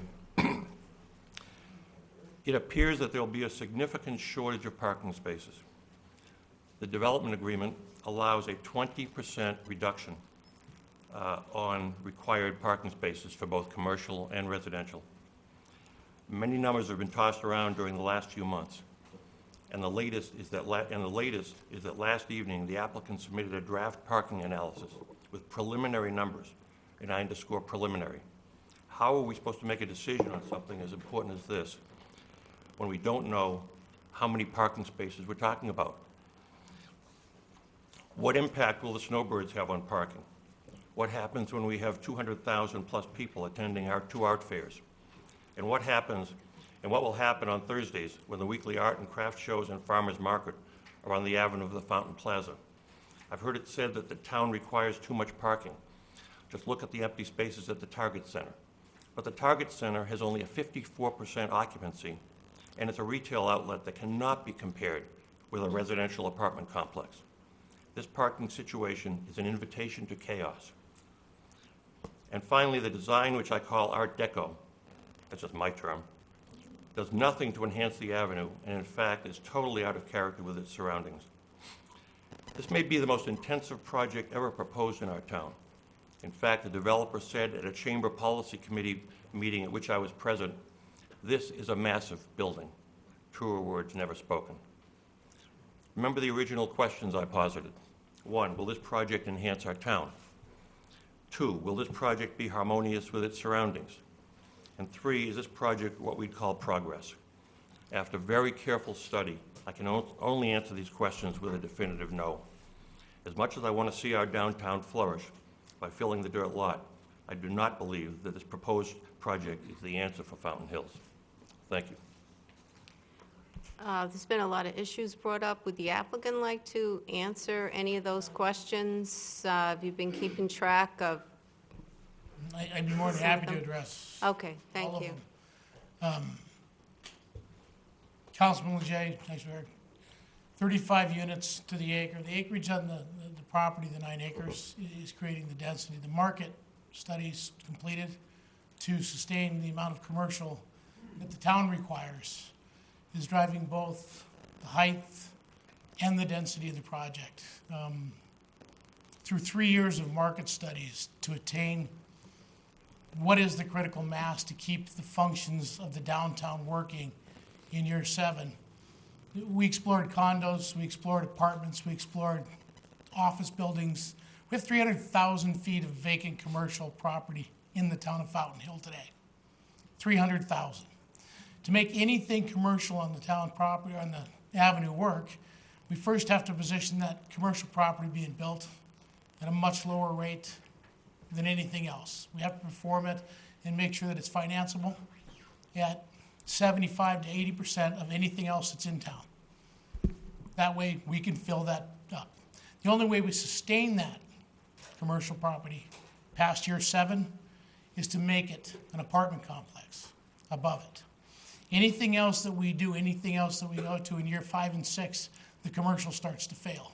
The commercial fails because, again, it is snowbirds. If it's a condo project, it's guaranteed to be snowbirds. So we end up killing ourselves, shooting ourselves in the foot if we don't lease it correctly to full-time residents, to students coming back from college, from Tyler Bodie to Lock and Go, people that are coming out of their houses and want to stay here. And yes, there's 3 elevators in every building. Mayor, if I, I'm sorry, you're addressing me, so Yeah. I want to address you when you're done Okay. with Right. this. Why don't you finish with The, some of your answers? The Good. parking issues come up quite a bit tonight. And so we're on the same page with the parking on it. The draft you received last night is the full calculations of everything that there's, and if I'm not mistaken, the traffic engineer is here, and he could address it if anyone has a specific question on the parking. Right now, I think it's 968 that would be required under ordinance, and we're like 965 parking. We have a restaurant figured into that inside of the commercial areas.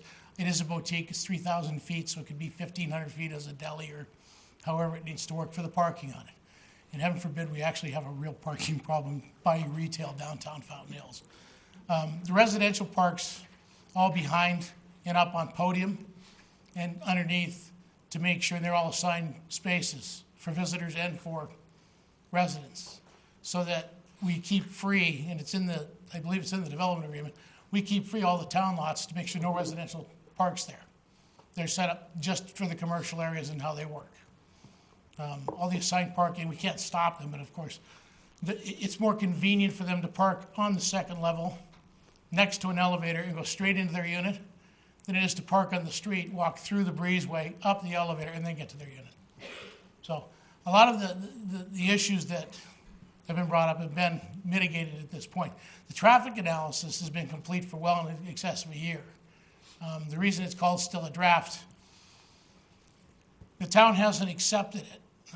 We got some kind of wonky red lines at one point on what they wanted to do on it. So we've agreed to have a third-party firm review our third-party firm to make sure that we're accurate. I believe we're going to be, any changes are going to be absolutely minimal in what happens, because we increased the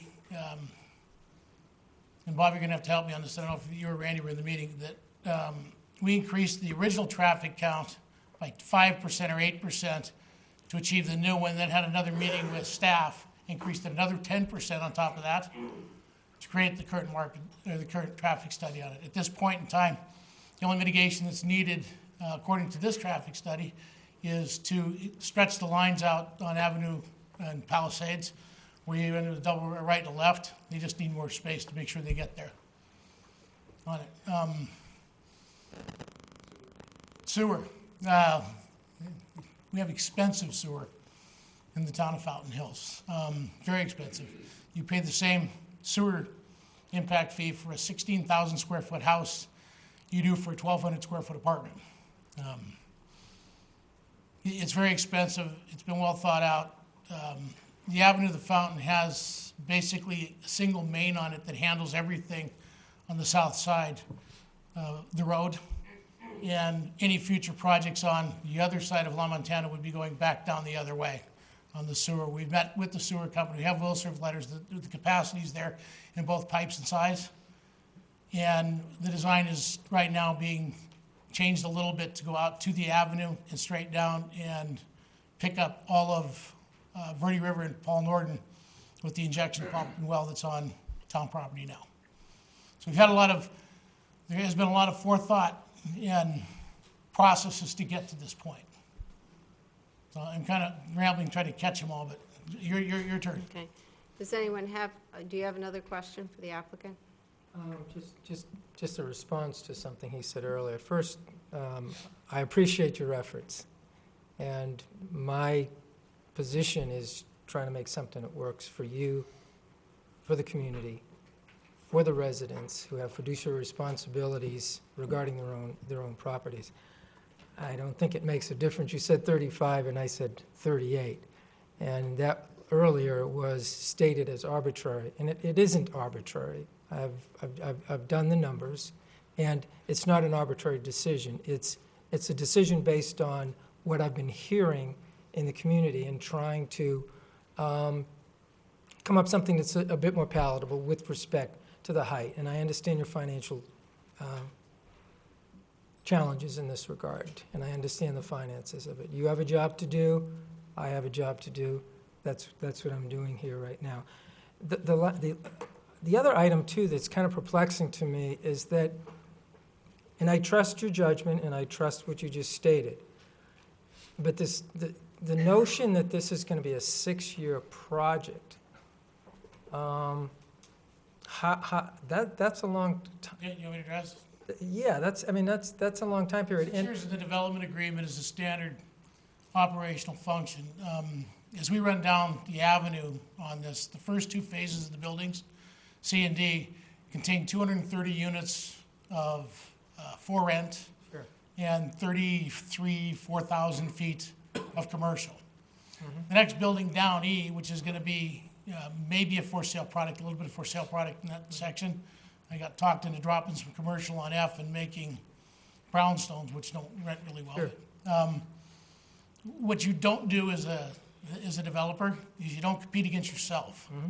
So as we go through this process, it's going to take 14 months to build the first 2 buildings.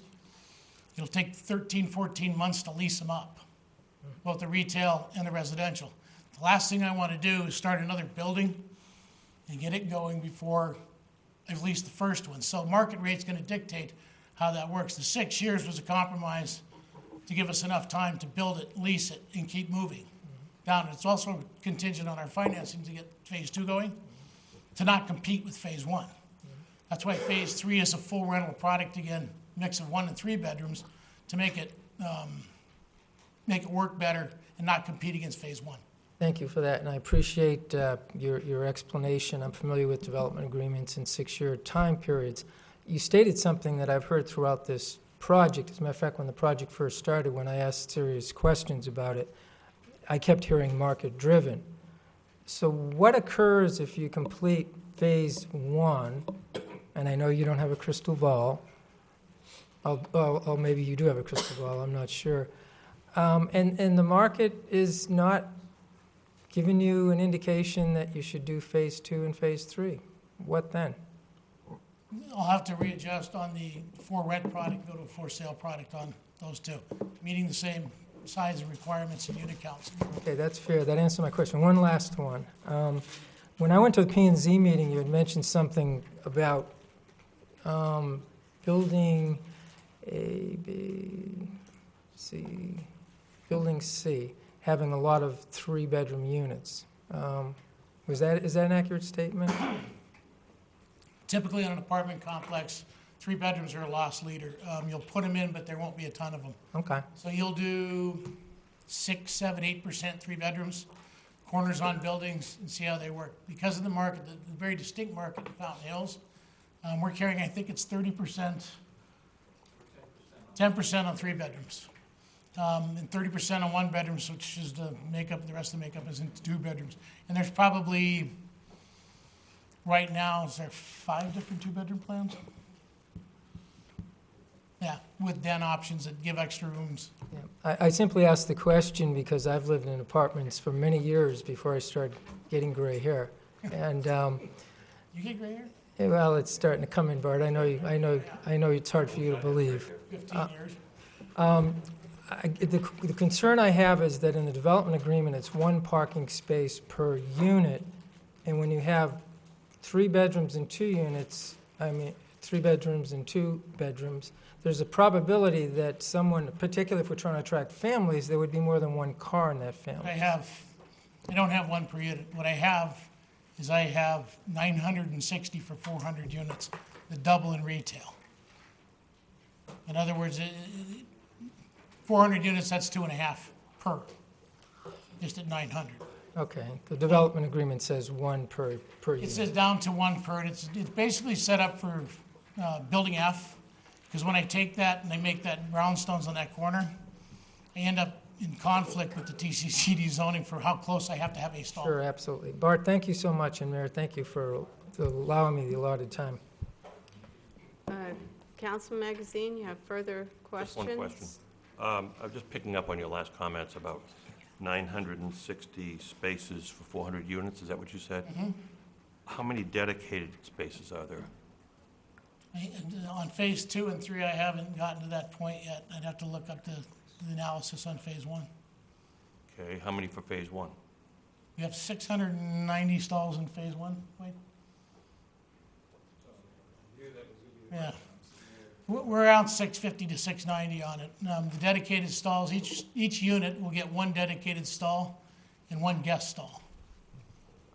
In other words, it's usually a covered, 1 dedicated. If it's a guest stall, where are they located? It's throughout the site. That's kind of my point. Usually, in any garden apartment style unit you have, you get 1 covered stall, and then you get another stall somewhere on site.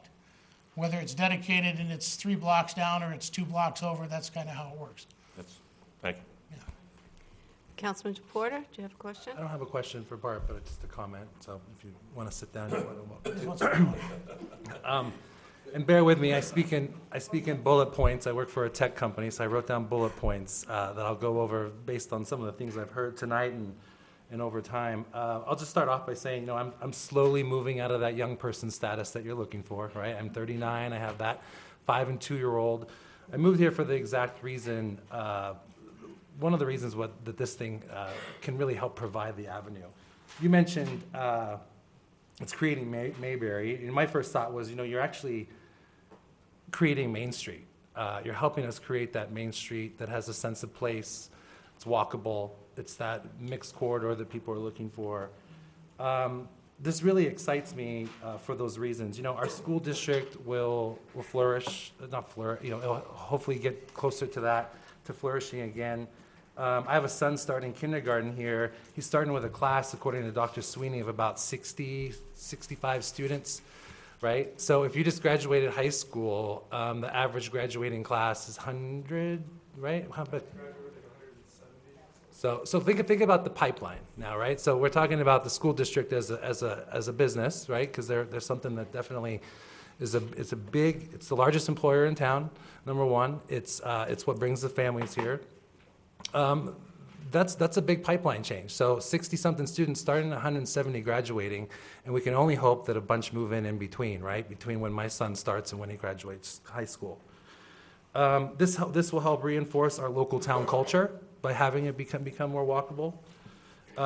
This will create development opportunities around town.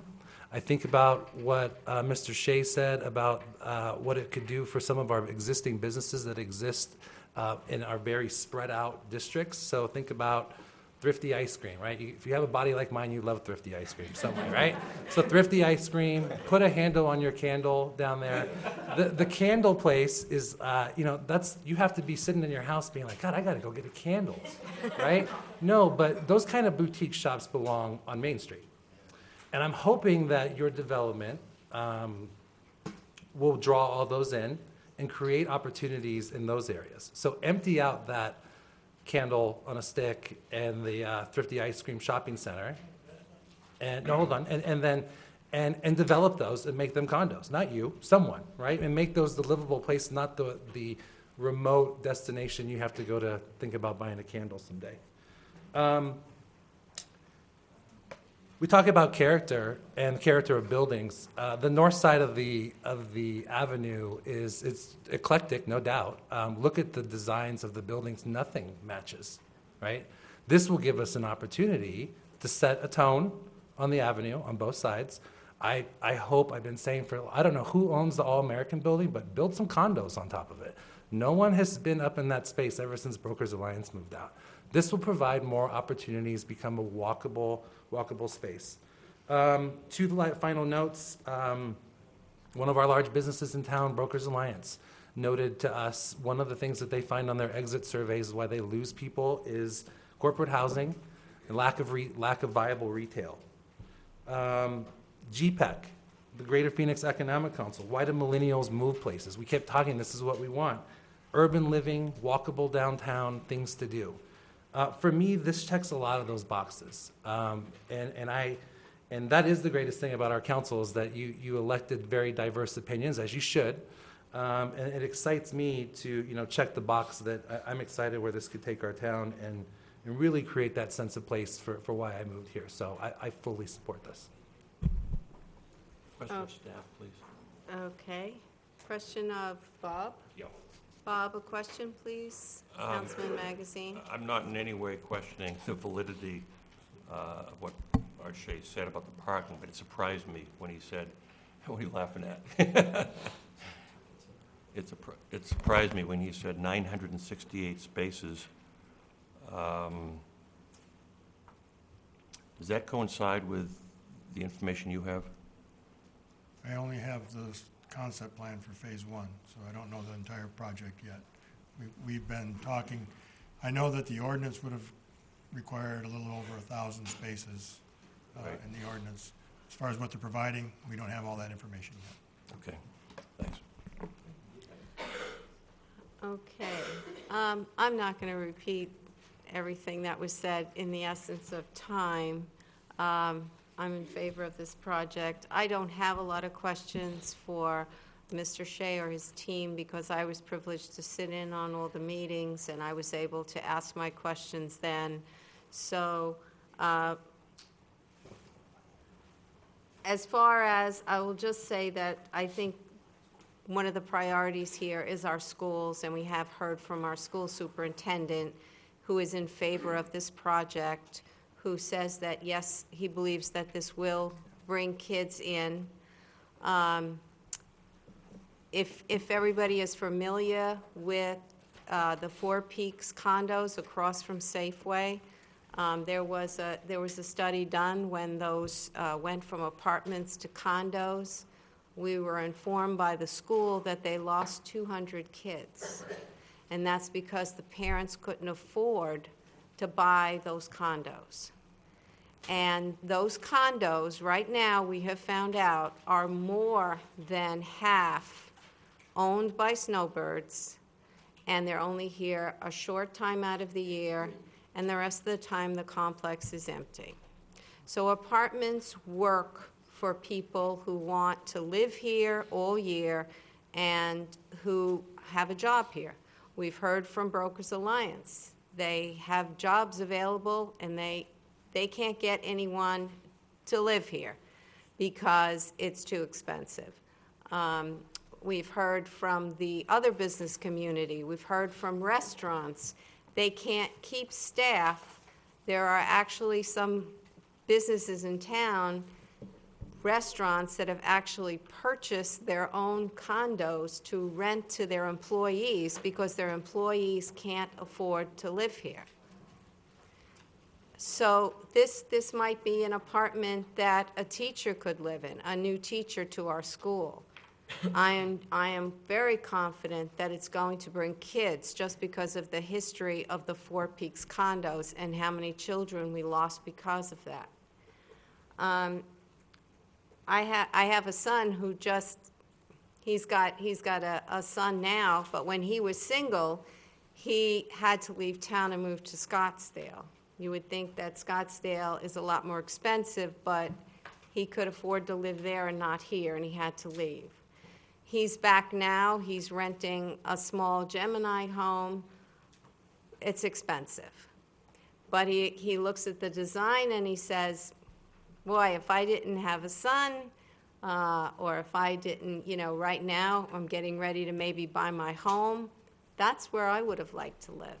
I would have liked to live downtown and always wanted to live close to the park so that he could bring my grandson to the park. So yes, I do think it's going to bring in young people. I think we're trying to attract tech companies. Tech companies are guys and ladies that like to ride their bike to work. They don't like to have their cars. They want to walk. They want to stay downtown. We fixed up that beautiful median so that people would use it.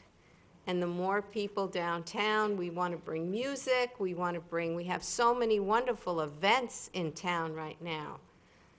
The increased population is going to help that.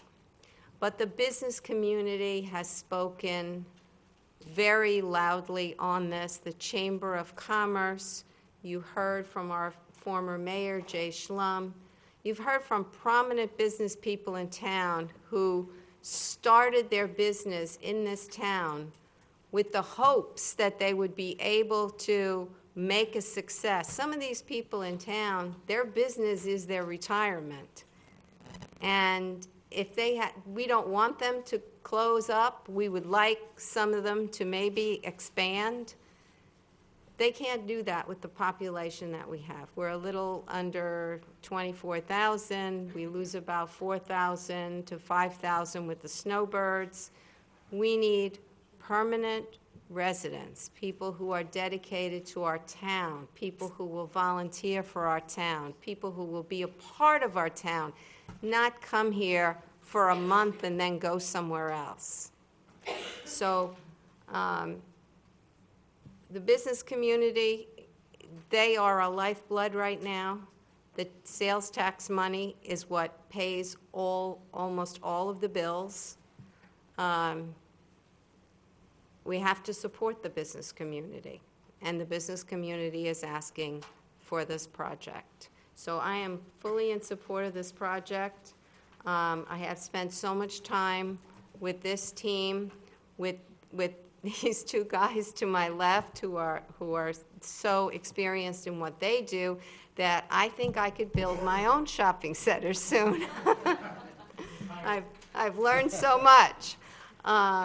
But that's a good thing about this job, that you have to learn in order that you could make the right decisions. So I am in favor of this project. Right now, we have an amendment, and I have a second to that amendment. So the first thing we will do is vote on the amendment, and that was to reduce from 45 to 38.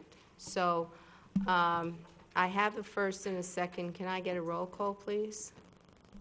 Councilmember Hanson? Aye. Vice Mayor Leger? Aye. Councilmember Yates? Nay. Councilmember Magazine? Aye. Councilmember Brown? Nay. Councilmember DePorter? Nay. And Mayor Kavanaugh? Nay. So now we will go back to the original motion. And let me get a roll call vote on that. Councilmember Yates? Aye. Councilmember DePorter? Aye. Councilmember Hanson? Nay? Councilmember Brown? Aye. Councilmember Magazine? Nay. Councilman, Vice Mayor Leger? Nay.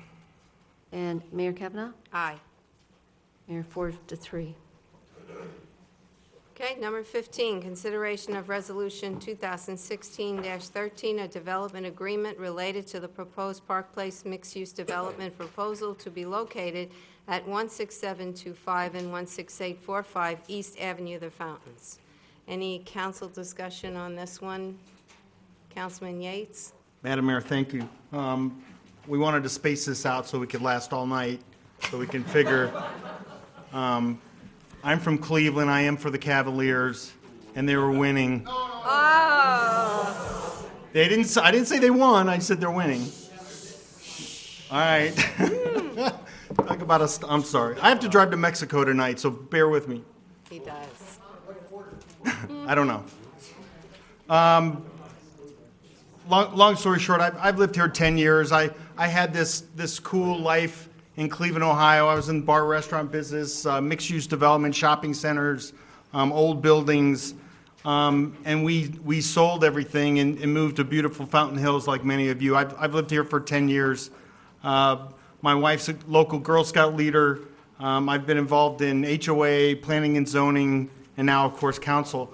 To give you some background on Fountain Hills, and we haven't really talked about this, we're almost a victim of our own success. The average price home, single-family home in Fountain Hills, is north of $500,000. If you average everything together, single-family homes and condos, we're just below $400,000 per unit, $397,000. Even condos, a simple one-bedroom condo averages about $210,000. I mentioned before about reverse cap rate. It basically takes $2,000 to support that kind of debt service, and then you add profit taxes, et cetera, in order to rent those units out. So it doesn't surprise me that there's only 6 units available at $1,100 or less. Some other fun facts in retail. Me personally, I am an award-winning developer. I've been in commercial real estate my whole life. There's some anomalies with our existing retail and commercial market. We have what's called functional and economic obsolescence in a lot of the buildings. That means even though it's a commercial building, if it looks like a house, it's really not functional for some of the retailers that want to look at that. Economic obsolescence, with respect to the Target Center, it did very well during the heytime, and then it was sold to what's called a REIT, a real estate investment trust. They group it together almost like a mutual fund. Somebody in Manhattan is managing it. They don't care what the rent is. They're just looking at the whole mutual fund. The rents were north of $22 a square foot, even during the downtime, plus what's called CAM charges, which brought you up over $30. $30 a square foot, you can't make any money selling pizza or ice cream or candles or anything like that, so it's vacant. That existing KFC, that was leased by PepsiCo, that owned KFC. It's a corporate lease. They're still paying $35 a square foot.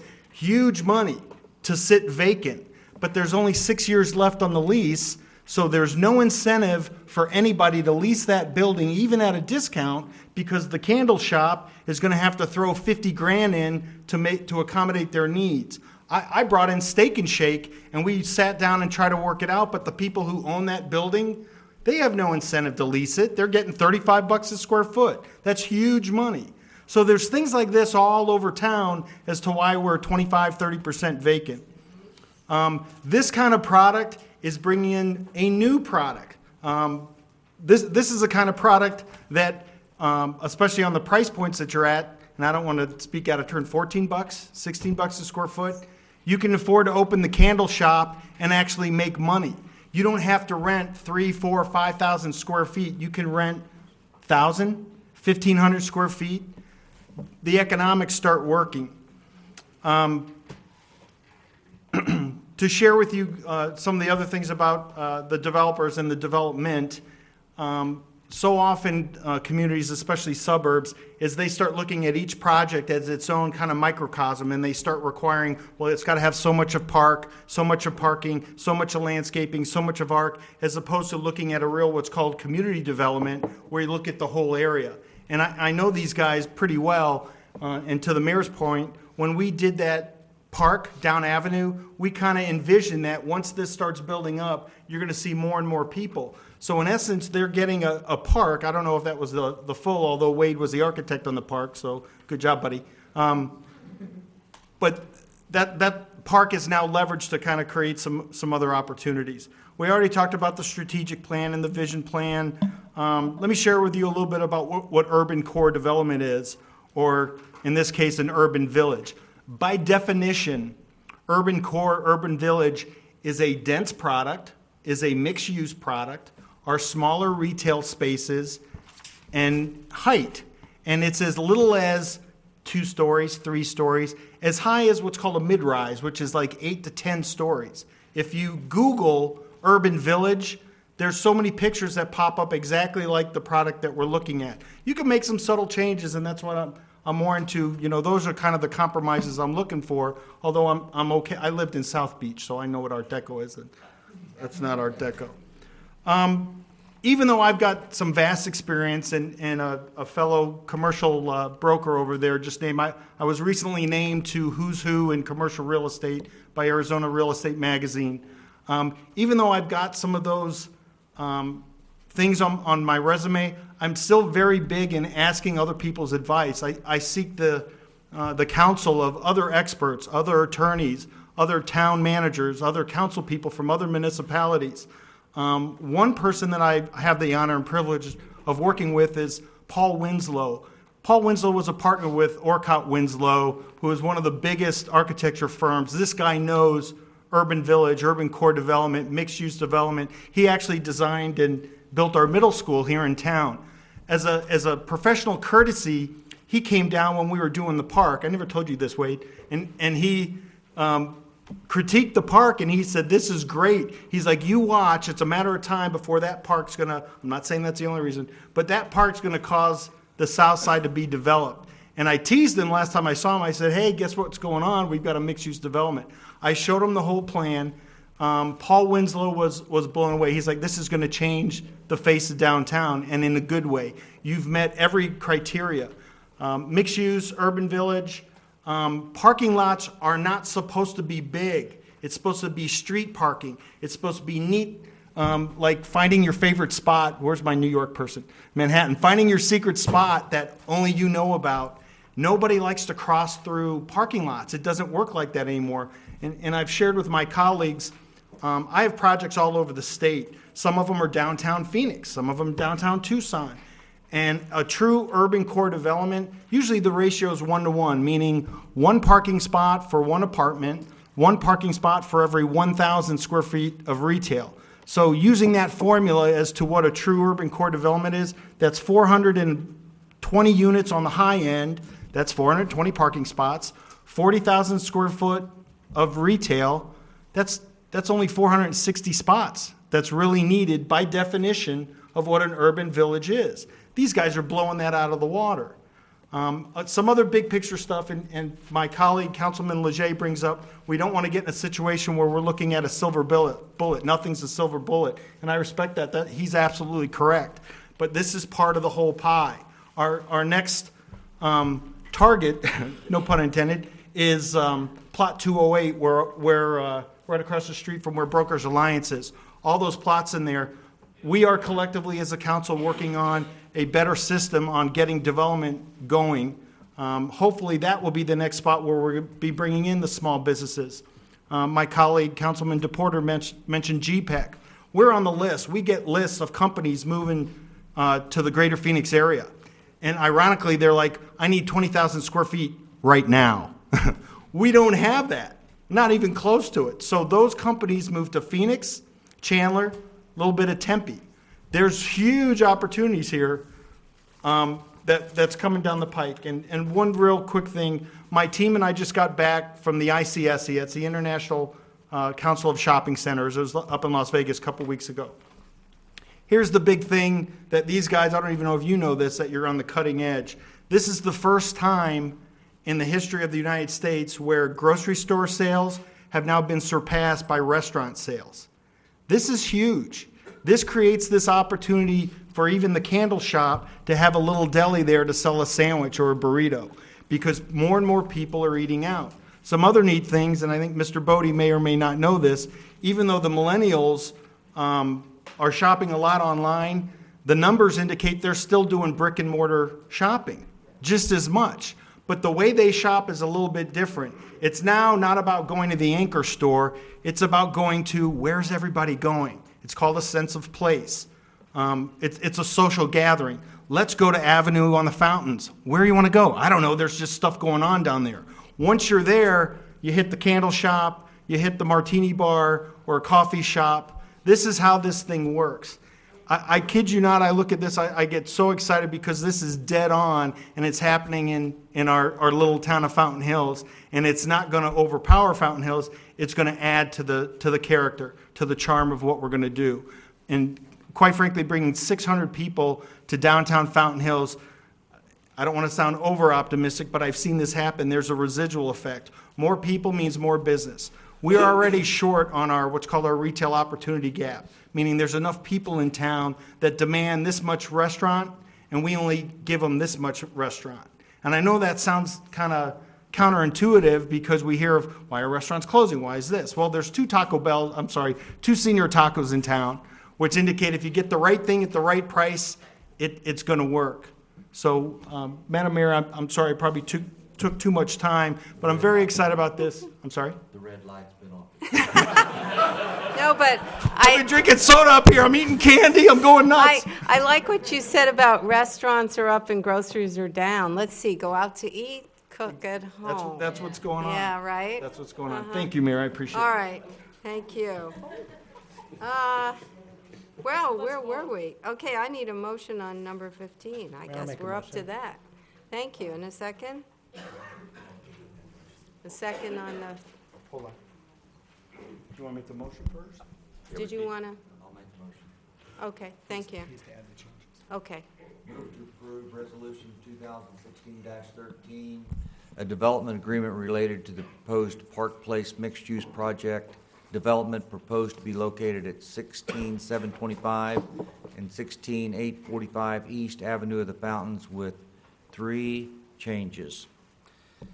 We'll be changing what is listed as 22 in the packet. We will be deleting 4.3B, 3.3 boy.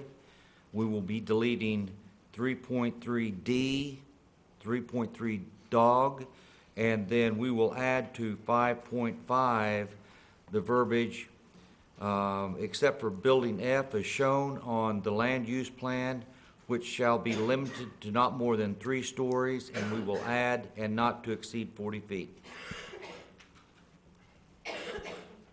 And do I have a second? Mayor, second. Mayor, just to make sure we clarify, it's delete 5.3D as in dog, delete 4.3B as in boy, and amend 5.5 to add and not to exceed 40 feet in height? And not to exceed 40 feet in height. Did you need to see that, or no? Okay. All right, I have a motion and a second. Can we get a roll call vote, please? Mayor, I'd like to make an amendment to 5.5, and I will not be making a speech. Appreciate it. It will be where we have 54 feet, and take another bite at the apple and put that at 48 feet. It's a misnomer to think that our TCCD is 48 feet. It's actually 40 feet, so that would add 8 feet in the revised ordinance. Thank you.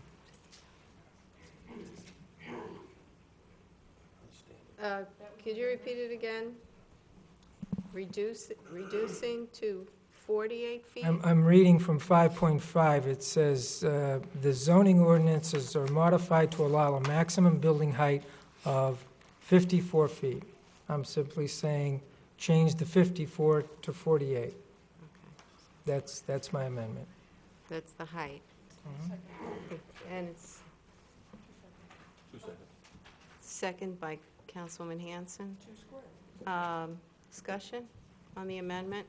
Madam Mayor, not to sound like a broken record, but we're back to the word compromise. And to rent an apartment that is, respectfully, to rent an apartment that's less than 1,000 square feet as soon as you squash the ceiling height, it's counterintuitive to the whole rental experience. Same thing in commercial, and I'm not sure what kind of commercial real estate you broker, but a 10-foot ceiling height in commercial real estate is much harder to rent, especially in a 1,000 to 1,500 square foot unit, than a 12 to 1,400. So although it sounds nice that, oh, this is a nice compromise, I'm back to referring to the Fry Center, which that was a compromise and is a complete white elephant. So respectfully to what you're trying to do, and I really do respect, but that's compromising the integrity of the project. If I may, Mayor, I don't believe it's a compromise. We're taking and adding 8 feet to our